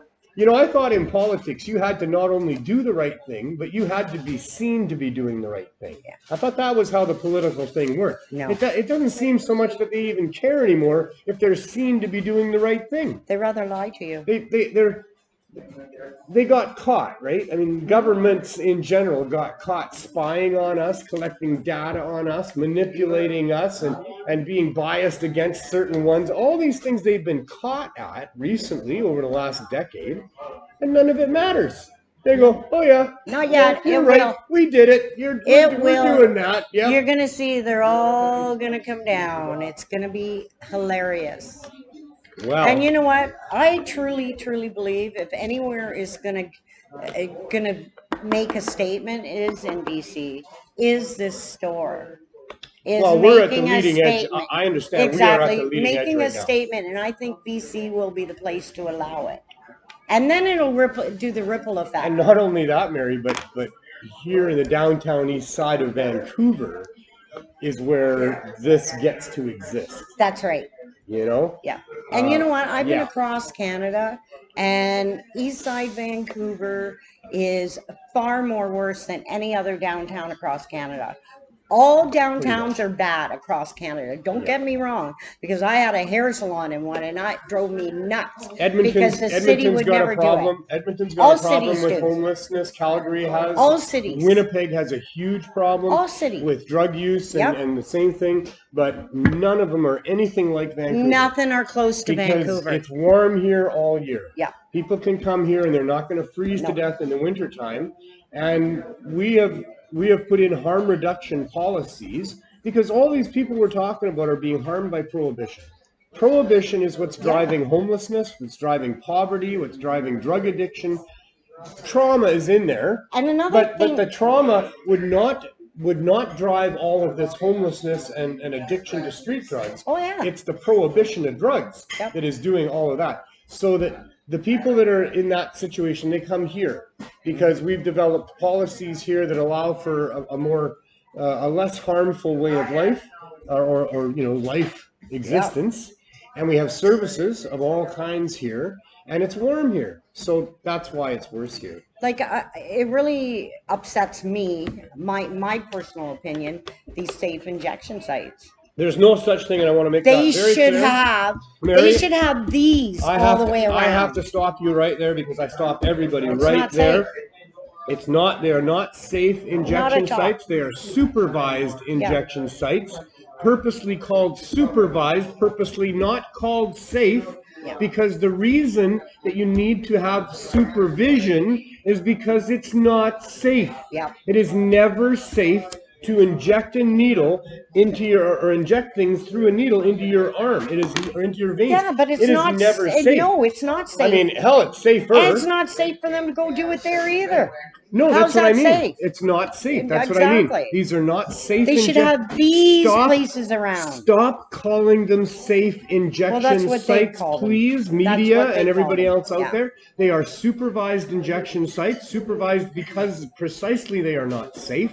And so it gives the wrong message. That's the problem with it. Is that to say that it's safe gives the wrong message. The message needs to be understood. That if you are contemplating sticking a needle into your arms to deal with the issues that you're dealing with or wanting to be wherever you want to be, if you think there's a safe way to do that, that you're wrong. You have to understand that it's risky every single time. That's right. It's not a path that people should go down. So for those young people or people in pain that are considering that, reach out for you need to places understand like this. that just because there's a place set up that you can go and do it with somebody supervising you, that doesn't mean it's safe, and they shouldn't be called safe. That's right. You can still overdose. They will bring you back. Overdosing is not benign. Overdosing causes damage to a person's body and many of the different parts of the body. It is not safe to overdose. We have many, many, many overdoses at the supervised consumption sites. None of them fatal, thank goodness. That's what they're there for. And that's where the most crime happens, is in that area, because let's not say that. Because actually where the supervised injection site is, there is like less of that sort of stuff right in the general area of it. That's typically the case. But I'm talking about some cities. You're talking about the ghetto. You're talking about the slum or Skid Row or whichever you want to refer it to, where the homeless and the people congregate in cities all across North America. That's right. Yeah, of course, in those places the crime rate is up because they're survival crime. That's right. The worst thing that I think there is about the addiction to these drugs that we're trying to help people escape from is that you can't get off them without a great deal of suffering. That is so devastating. That's why I'd love to see a clinic where you have a caregiver in there. They get the 90 days. And then they go out, they learn their survival, everything in there. If they need to go further, they go further. Sure, you know what 90 I mean? days is more than enough for a detox and a turnaround. That's right, and they get cannabis oil every night. Well, that's the thing. I mean, that's mandatory. That's what we learned at the herb school, is that a couple of good, strong brownies, we were right there. We were one block over 16 years ago, right about now. In early to mid-August of 2004, we opened the herb school one block over. And here we are now. Yeah. Some interesting dates that are coming along here. But being right there at Main and Hastings, and surprisingly to us, most of our clientele within a pretty short period of time became the people in the area. Yeah. And they would come in and they would tell us their stories and they would explain their situation, curl the hair on the back of our head. Oh yeah, necks. huge. I mean, oh my God. Huge. And they would say, the withdrawal is the worst. That's why I can't get off these drugs, is because as soon as I try to get off them, the pain is so bad that you just want so bad to go and find some more. Well, then they'd say a couple of good strong brownies. Yeah. and they get right through the night. And if they can do that a few nights in a row, then they've pretty much beat that worst part of the withdrawal, the physical withdrawal. And then over the course of time after that, they can get acclimated to taking edibles instead of taking the other stuff. That's where CSP comes in. Oh, that's what the CSP That's is all what about. CSP is all That's about. why it's designed the way it is. You know, people can daily have doses of high-dose edibles instead of the other stuff, and it's enough to supplant their use of it. Especially methadone. Then they get on methadone to get off the other opiates, and they can't get off the methadone. Of course, they're just transferring them over to another opioid that the Exactly. pharmaceutical companies now make money off of instead of the drug dealers. The other drug dealers make money off of. That's the same with all of the safe supply stuff that's going on. This is the real safe supply That's center. right. This is right safe. here. This is where you find the real safe supply. The other safe supply that they're talking about is transferring people, transitioning people off of the street opioids, the meth, and the other things that they're using, and putting them onto other pharmaceuticals that are not cure-based. They're not like get you off of stuff based. They're maintenance-based. You're going to keep doing these pharmaceuticals now that'll keep you from all the harms of the street, because you know that's a dangerous, harmful, nasty place to be, is getting your drugs on the street, living on the street. So let's get people off the street. Let's get them. They stop buying drugs off the drug dealers on the street. We'll give you your drugs. Taxpayers will pay for it. And the pharmaceutical companies will get the money instead of the other drug gangs. And that's their solution. More opioids, a different opioid, one that's not going to, it's just, oh my God. But it's happening. We're dealing with it. We're here. We're dealing with it. We've been here for 2 months. For 2 months, we've legalized weed. Right here, and that's going to continue for the foreseeable future. And every day that we're here is a day that it's going to be harder for them to stop us from being here, because they shouldn't stop us from being here. What the hell? This cabinet over here is really wonderful, isn't it? Yeah, it is. It's looking good. I just like looking over there. That's where the people come for the CSP. And it's got in there that tray that's got a whole bunch of cookies, and there's some muffins, butter tart. There's some patches there. We've got THC patches for people, or CBD patches. There's caps. Everybody gets a joint, of course.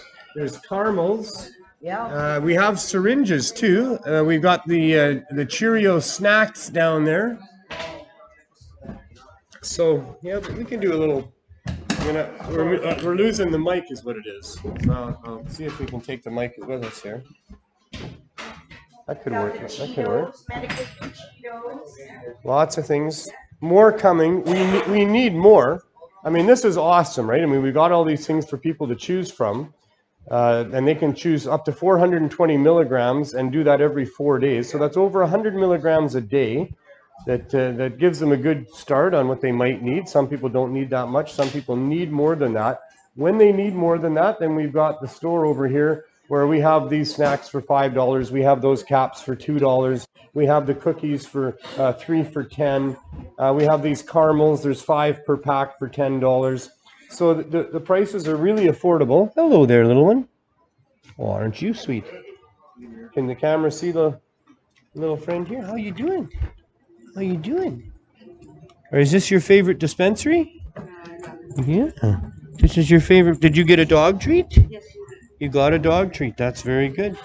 We have CBD dog treats for the dogs here. Many people have pets, and pets are very, very important to people. It helps them in so many ways. They're definitely therapy pets. And so we have the CBD dog treats that we give the dogs that come in, and we have them for sale cheap as well.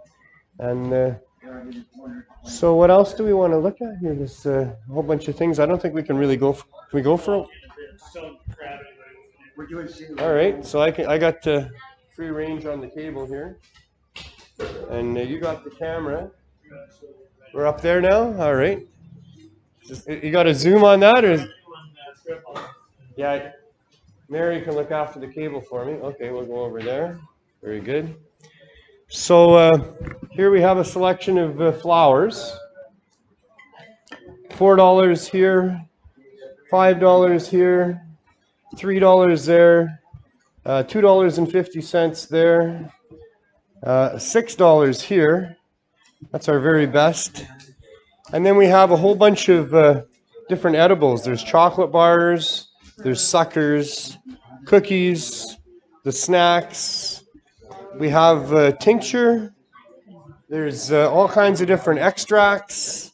There's hashish. There's gummies. There's keef, shatter, crumble. We have the stuff called the diamonds. We have vape pens, $35 for a full gram cartridge of a bunch of different types, hybrids, sativas, numerous flavors, CBD as well. We have infused honey. We have the MJ creams. We have some other skin creams as well. And there's a whole bunch of good stuff here. We have joints. We have the indica joints are $1 a piece. The sativa joints are $2 a piece. And that's, kind of what we got here. It's a start. It's a pretty good selection of most of the things that people want.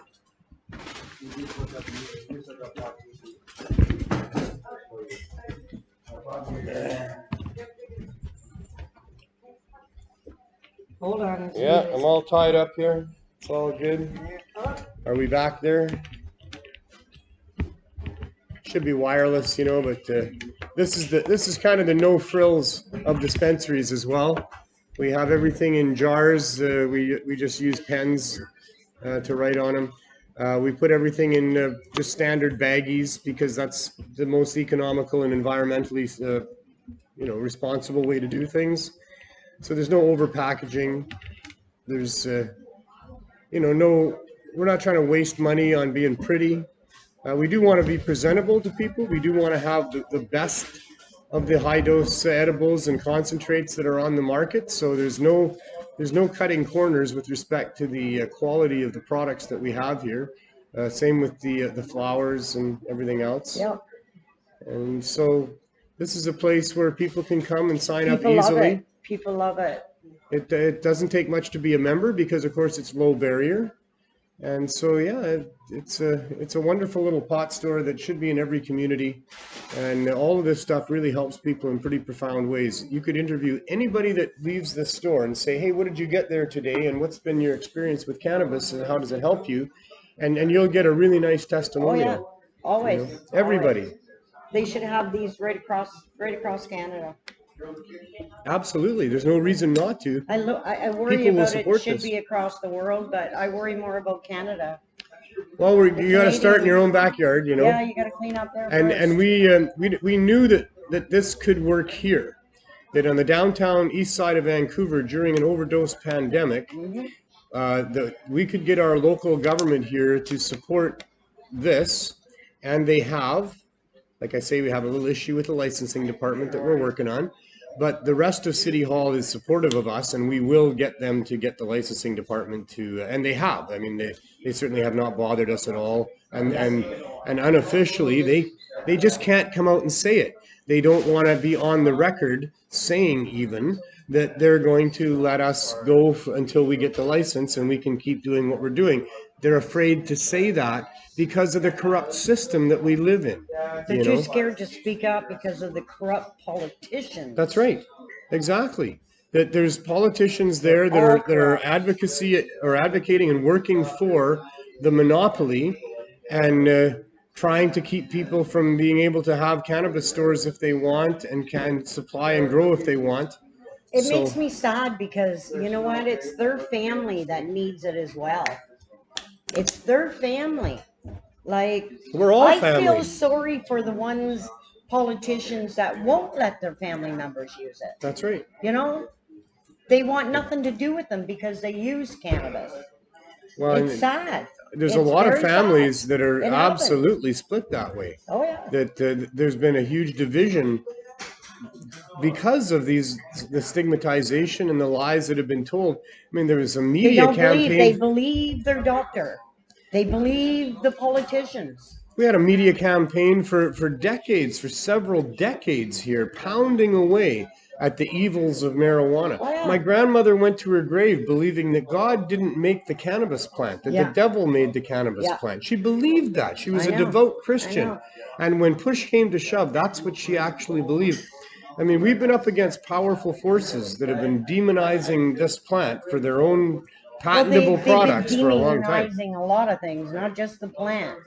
Well, the uses of this plant threaten their bottom lines for many of the things that they can have patents on. And unfortunately, that is the truth of this. That's what struck me 16 years ago, doing a side job renovation for the guy putting on the pot rallies. And I had to quit my job because of what I learned there. I learned this is so corrupt, so harmful, so damaging to our society that I couldn't stand it. And I had to quit my job. And We just got to keep here fighting. I am 16 we years just later. Have to keep fighting. Well, this is how I'm fighting. This has become the fight. Fights change over time. Yeah. You know, I mean, in prisons, they used to have riots, and now what they do is they sue the guards, you know? And so we're trying to adjust and win the game based on the changing dynamics of the game. And the game so far has been, well, okay, we'll let you use cannabis, but now we're going to be the ones selling it to you. You know, all those people that... It'd be really cool if there was a lawyer that stepped up and sued the government for murdering all the people. It's murder. It's murder. It's murder. Like, I wish a lawyer would stand up and do that. I do too. Sue the government. I got laughed at for that yesterday. The corruption of taking control of this plant. And I got laughed at, and probably... And giving us restrictions. And probably rightfully so, Mary, because our system has evolved this way and has been so corrupted that there's almost zero chance that any of these previous justice ministers, prime ministers, heads of corporations, people that actively spent their efforts keeping people from having access and continuing the criminalization of people for accessing cannabis, that those people are probably never going to be taken to the proper task that they deserve. No, because there's no lawyer they're insulated. That will do that. Yeah, you're right. The lawyers are all part of the game of, you know. Well, they're scared too. Like, if they speak up and stand up, they're going to be on the hit list. And they're all paid well. They're on the hit list. We've got some good lawyers, thankfully. Yes. This community has had some good lawyers for quite a while. Lawyers that have put people before profits in some cases. They have to make a living. You know what I mean? They do have to make a living. Oh, for sure. Absolutely. They deserve an extremely good living because it's so hard to navigate the whole justice system. Oh, huge. And to advocate on behalf of people is a very difficult thing to do and a valuable thing to have done. You know, we have paid lawyers a lot of money along the way, you know, in our fights, but we've won almost all of those fights. Yeah. And the value that we've received has been quite substantial. So people do deserve to be compensated for that. Huge for some of them. Many of the lawyers that have helped us and are still helping us are not billing their hours, you know, and lots of other things. So thankfully, there's good people in all walks. There's good cops, there's good doctors, there's good lawyers, there's good politicians, there's good in every walk. So. But, you know, you're absolutely right. And that's what I was saying yesterday, too. In my ideal world, we'd be able to actually penalize some of these people, some of the penalties that they would deserve for having done what they did, knowing full well, you know, or at least having a pretty good idea of how much damage they were doing to individual people's lives and our future. So, but they probably don't get ever brought to task in any other way than public opinion. The court of public opinion will, you know, probably not look favorably on prohibitionists, you know, 25 years from now. Yeah. You know, but that's probably the extent of their punishment. And, you know, we'll recognize, maybe we'll work through this corruption. I don't know what's going to happen. We're in a very different time zone right now with COVID. Oh, huge. Like, things are changing rapidly. You know, completely right across the board. The Lebanese government just resigned en masse because they admitted how horribly they'd handled the explosion that happened there. You know, these politicians are corrupt. They're being exposed for being corrupt. They've been trying to prop up a corrupt system for a long time. Now they're coming face to face with it. They've got their legalization, their so-called legalization, and we've got this. And they think that what they're doing in providing cannabis in a Frankenstein form, in the way nobody wants it, not properly grown, not organically grown, not properly cured, not properly packaged, obscene in every take, overpriced beyond belief, and they want to put that model and call it legal. Yep. And say this is the way you can have it, and then they want to take what we've got going here, which is low markup on just a plant anyway that allows people low barrier, reasonable access for all of their different medical concerns without any of the legal mumbo jumbo or overtaxation or overpackaging or any of the rest of it. And oh no, you can't do that. You got to do this. Yeah. Well, they're looking pretty bad to anybody that's got a half ounce of brains. Anybody that would come in here and look at what's available here and get an understanding of what we're doing to help people in the community, and then walk into a government cannabis store and see that there's no attempt to help community here. There's no attempt to give access to the poor people here. All this is a money grab where they want the rich people to come and buy $14, $17, $21 grams and $200 grams of concentrate so that some rich guy can sit on a boat out there and laugh at us because he used to be a fucking cop. Yep. You know? I mean, it is so corrupt that it's just unbelievable. You put, this up against this and go, hey, people. Cop in charge. Yeah. Of cannabis. Oh my God! Are you kidding me?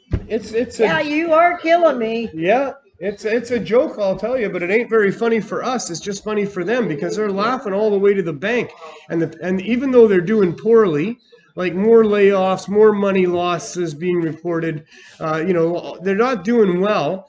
But the guys on top that are the guys running this, they're not losing nothing. They got all the shareholders' money. They've been spending it on whatever it is they decide is right for their business. Business needs to have a yacht. Yep. If you're going to be a cannabis seller, you got to have a yacht. You got to entertain people in the best of houses. You can't have some crappy house. You can't be driving around in some shitty car. You got to have a nice car. So if you're some multi-million-dollar on the stock exchange cannabis company, group, whatever you want to call yourself, and you got acres and fields and all this weed growing and all the rest of it, well, a whole bunch of the money that you suck the shareholders into spending on your shares is in your own pocket, and in your boat and in your house and in your, come on. I mean, people need to go out to these licensed producer stores. And when you see somebody go in there, beg them not to go in and poison themselves. I did that right across Canada. Yeah. Every one of them, I got there and I begged them, please don't go in there and kill yourself. Yeah. Go support your local dealer. Like, seriously. I know, seriously. And I know those people are not going to be happy with us, It's too bad. I don't care. I had some people laugh at me, but I didn't care. I was speaking the truth. The Hells Angels were a little bit of a nasty piece of work in some of the things that they did and the ways they did things. But without them, we wouldn't have got weed to people. They did a lot of the heavy lifting. And so we owe them something for, helping, with all the grow houses they had and all the weed that they produced. And I suspect I'm going to have similar feelings about the licensed producers, the people that got licenses to grow weed, these big companies that have gotten these licenses to have stores and stuff, that, they also grew a lot of weed, helped to normalize the whole thing.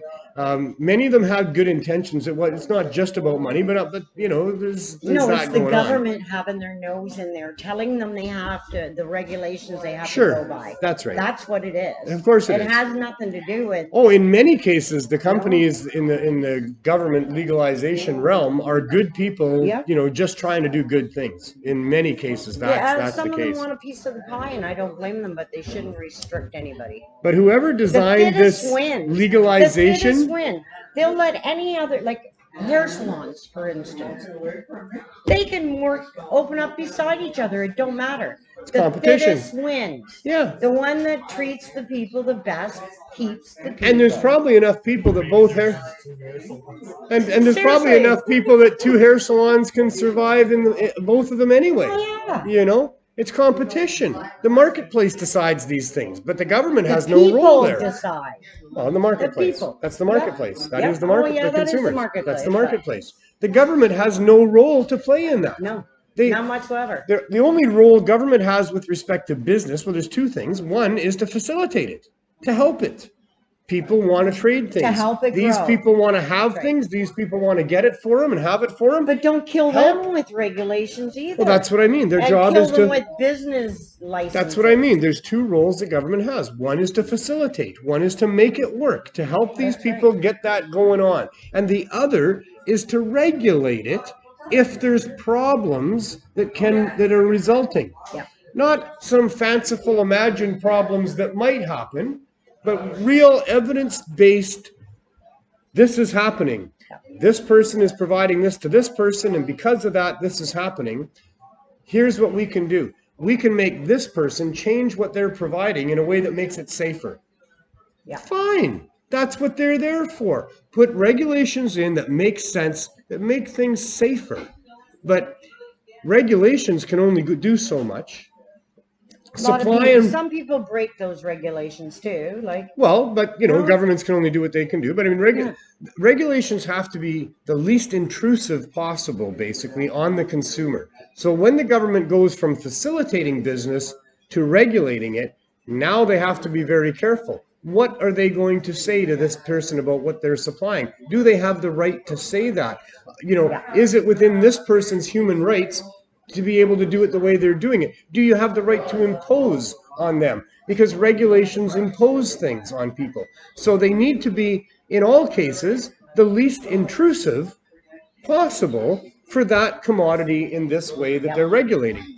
Some things are inherently quite dangerous, gasoline, pesticides, there's lots of things, and they require quite strict regulations in some of the ways that they're dispensed. I mean, you can't just have gasoline in a pop bottle, or you know what I mean? Lots of things like that. A lot of that's common sense.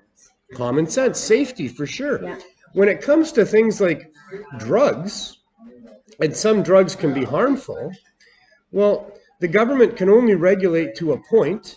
And at that point, the drugs are going to become available unregulated. Yeah. And that's just supply and demand. These are the rules of nature that we are dealing with. Supply and demand are real laws, not these imagined regulations and rules we put on them. So when demand is such and supply is choked because the regulations only allow it in these ways, the demand will result in an underground supply. If it's a dangerous commodity, that underground unregulated supply becomes dangerous. Now they're not using the regulations that would protect people that are safe, right? Yeah. So the mandate... Well, that's why some people blow up their houses. Exactly. So the mandate of the regulator is to make sure nobody does that. Yeah. To make sure that nobody's going to the unregulated marketplace for things that are dangerous. Yeah. And so that's where it has to be. But we don't understand that in this world yet. We've got regulations and regulators that are there that are in many cases biased in favor of what it is they're trying to regulate. The former chairman of the board of whatever industry is being regulated finds himself on the regulatory board, making decisions for his colleagues, and that's all by design, right? And it's been going on for a very long time. So it's got to be stopped. And I have a solution for it. In my world, there becomes another level of regulators, and their job is to regulate the regulators. Yeah. And we don't need 3 or 4 levels of regulators regulating the regulators who regulate the regulators. We just need the one, and it needs to be a diverse, reasoned, insightful group of people that have the right tools and ask the right questions and understand where the corruption can come in and how to keep those regulations reasonable. Mm-hmm. And so a ministry of regulations is what I would recommend for that. And it's even like the property that people own. All the property down here, there's so many empty buildings. Like, they get a business tax break if it's empty. Why do they do it that way? They should give them a business tax break if it's rented. Yeah. Yeah, there should not be incentive to have an empty building. They want to make money. That's what they do. They go after the building owners. They have that rented. It's cleaned up. People are running their businesses. Yeah, you would think that's what I say. Government's role within business is to facilitate it, is to make it happen, is to help it happen so that people have storefronts rented to people that have employees that live in the community. Building owners don't care because they get a break. They don't have to pay some taxes if it's empty. Business tax. I'm not an expert on those things. I would have to be to comment much about it. But I do know that in many of these other areas, there are real issues with how things are regulated and what rules are imposed there. Instead, they come after something like this that's trying to help the people. Well, that's where it affects me. That's where I have a pretty big opinion on that. It affects a lot of people, not just you. It affects me. So we're going That's to keep. all the people that believe. I know. It, you know, it shouldn't be this way, but I guess it is, and so that's what we're going to do, and Yeah. maybe we can stop it in the future from happening. That's the whole idea, is we're looking for that change. That's what the Healing Wave and this Cannabis Substitution Program are trying to accomplish, is that change. We want to see governments embrace medical cannabis storefronts that have high-dose edibles and concentrates for people that are suffering with opioid addiction and other health issues. And I want to see, personally, my goal in starting the Cannabis Substitution Program was that everybody that can't afford it should get cannabis supplied to them. It should be handled by taxpayers. The community should help the people that can't afford it. And if we supplied high-dose edibles to people that can't afford it for free, which means people on disability can get cannabis paid for, then they would have less health issues that our healthcare system would have to pay for. That's right. We would have less societal issues, less violence domestically. Yep. It would save our society a whole bunch of money if we did that.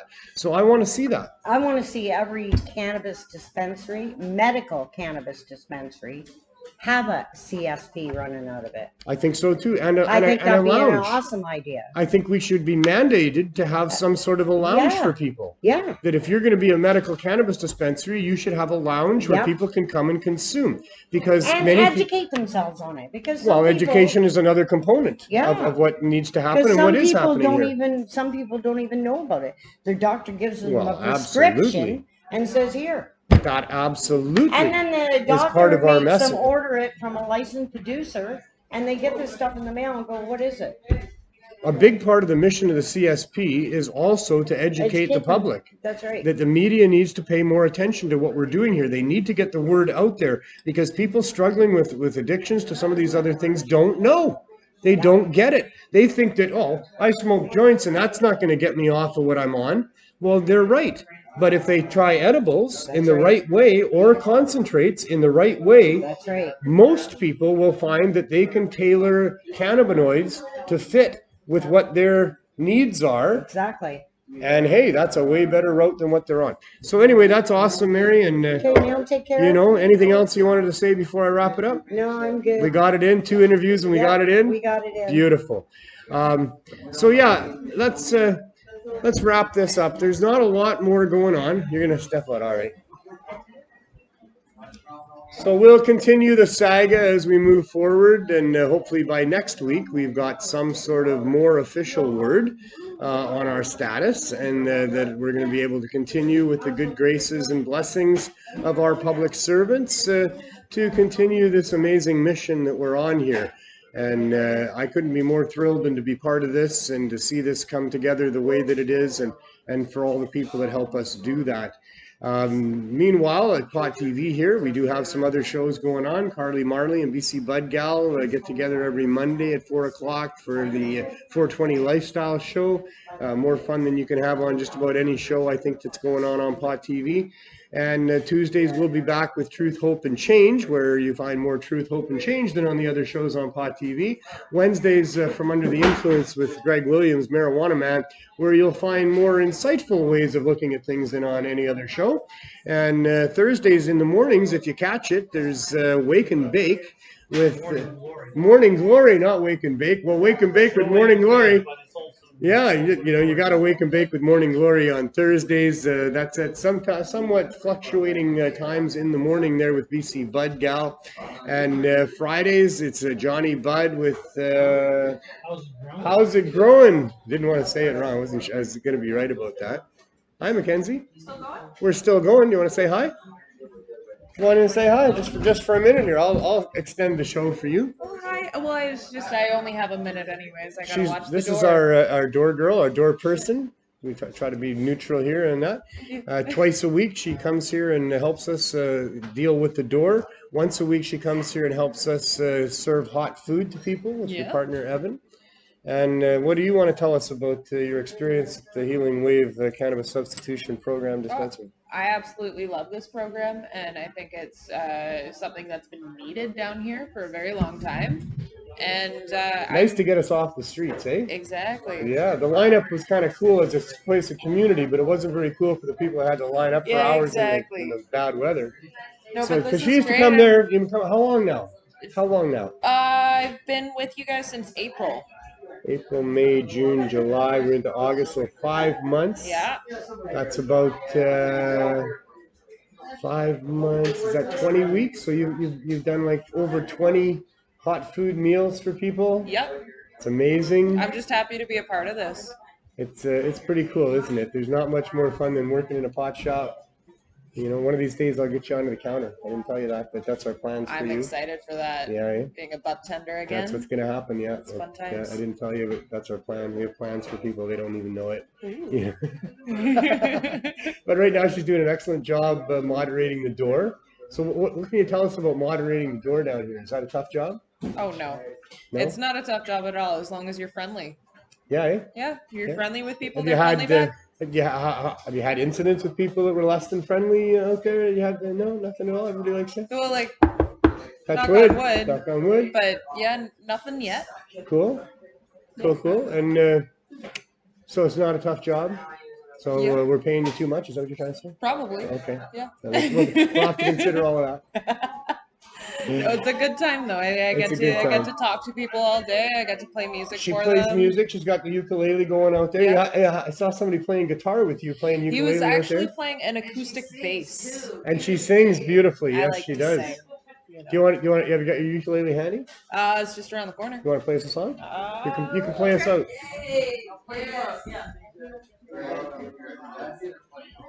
We're a couple minutes over time, but well worth it, I think. Yeah.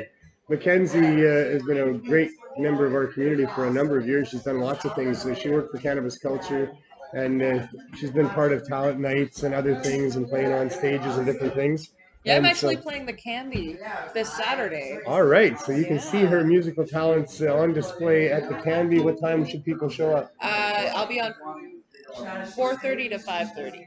All right, so just after the 420 session. Let's see, it's here. So go ahead, play us out. I'm going to say goodbye. I'm going to say, you know, we're really happy that we've gotten to where we are. We're thrilled. You keep playing. Just keep playing. Oh, you want to sing? That's what's going. You got some. Do a long intro here. Yeah. Long intro. And I want to thank all the people that have helped us get here and that are helping us while we're here. All our fine volunteers here that work at the Healing Wave. And it's kind of a volunteer work situation. The Healing Wave makes sure that everybody's properly compensated. We're dealing with minimum wage situations, but everybody's volunteering to be wonderful people and to help out down here and to go beyond the expected. That's for sure. And so while you're out there doing your thing, go beyond the expected. Be more than you thought you could be. Be the best that you can be. And until I see you next week, have as much fun as you can and enjoy the music as we go to break here. Go Canucks! Go Canucks. Go Canucks!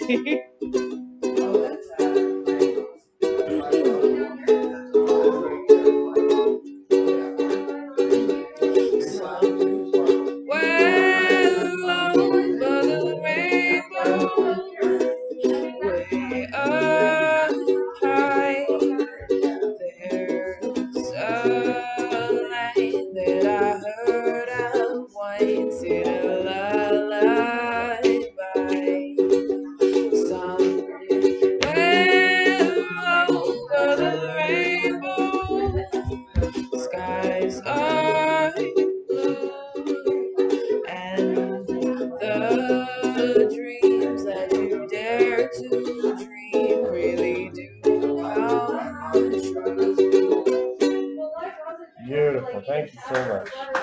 Anytime. Oh, it's wonderful.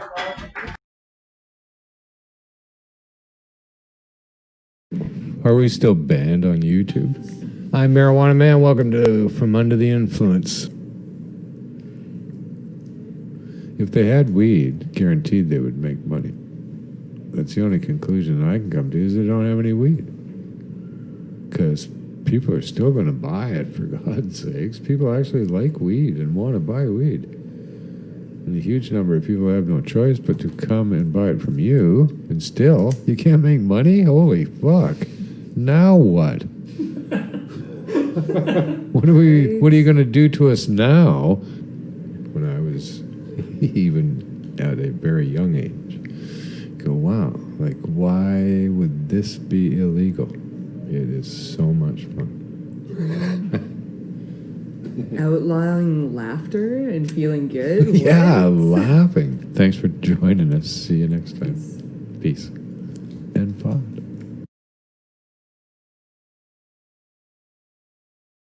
Mayor Kennedy Stewart's voicemail at the City of Vancouver. Please like it. I'm Carly Marley. Oh, and I'm BC Podcast. Sorry. We are going to be doing a phone protest. Did you want to get stoned? Would you like a dab? A bong rip? I'm sure there will be doobies on the way. 419. I'm going to get my dab ready. Fight politically by having the Vancouver City Council give us an emergency license to continue to do business because we carry products that you can't get anywhere else. And a lot of people, patients and regular customers, just people who smoke cannabis for recreational purposes or as a substitute for dangerous alcohol, tobacco, or other things, they need access to these products, and it's not fair that they can't get them, and it makes no sense to shut them down. It's hurting people to shut them down, and it hurts no one to allow them to remain open. It's a really messed up situation because a lot of people keep saying, you know, well, it's legal now. I'm just sad. I've been there almost 2 years. The amount of people that come in with such positive words and impact, it's just a sad day right now. I don't know, it's a community. It's more than just the marijuana industry. It's more than just making that money. Yeah. The jobs are there for them, but we just are being forced to close. The mayor had an opioid task force open hearing, and we went and presented the information that shows that dispensaries literally save lives. You know, the more dispensaries that there are functional in areas, the more that opioid deaths come down. We've been applying for licenses again and again and again, and they refuse us. They won't even give us the proper form to. And yet somehow other people are being given a license. Yet whenever we ask, the licensing process is closed. I think we should start making some phone calls. Yeah. I'm going to do a dab so I can be nice and high when I call the mayor. Hi there. My name is... Oh, what happened, you guys? You fucked up, I Carly. fucked up. We got to be polite. I'm calling because I wanted to let you know that I'm in complete disagreement with you closing the existing dispensaries and threatening arrests to do this kind of thing during the opioid crisis when it has been shown that having dispensaries in the area helps decrease opioid overdoses. It's just crazy. It's such a waste of taxpayer resources, all the people that you're putting out of work, and I urge you to please allow dispensaries to get emergency licenses so that they continue to operate. Thank you so much for your time, and I hope you have a good one. Wow.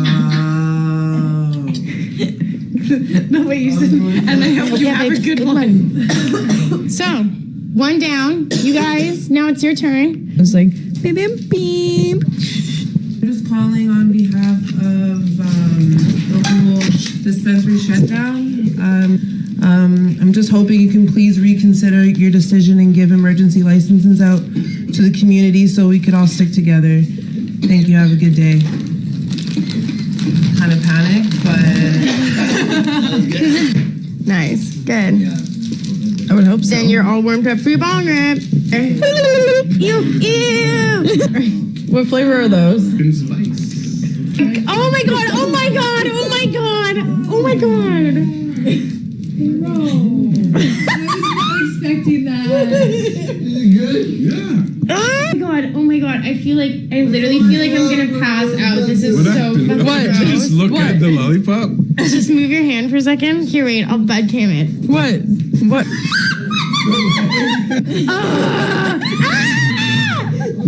No, I can't do, no. Is that... This is on live on YouTube and Facebook. Pot TV. This channel on iTunes podcast and on... Is it that foggy outside, or am I just... I'm scared of everything now. It's just weed. I literally just... That was weed that scared me that much.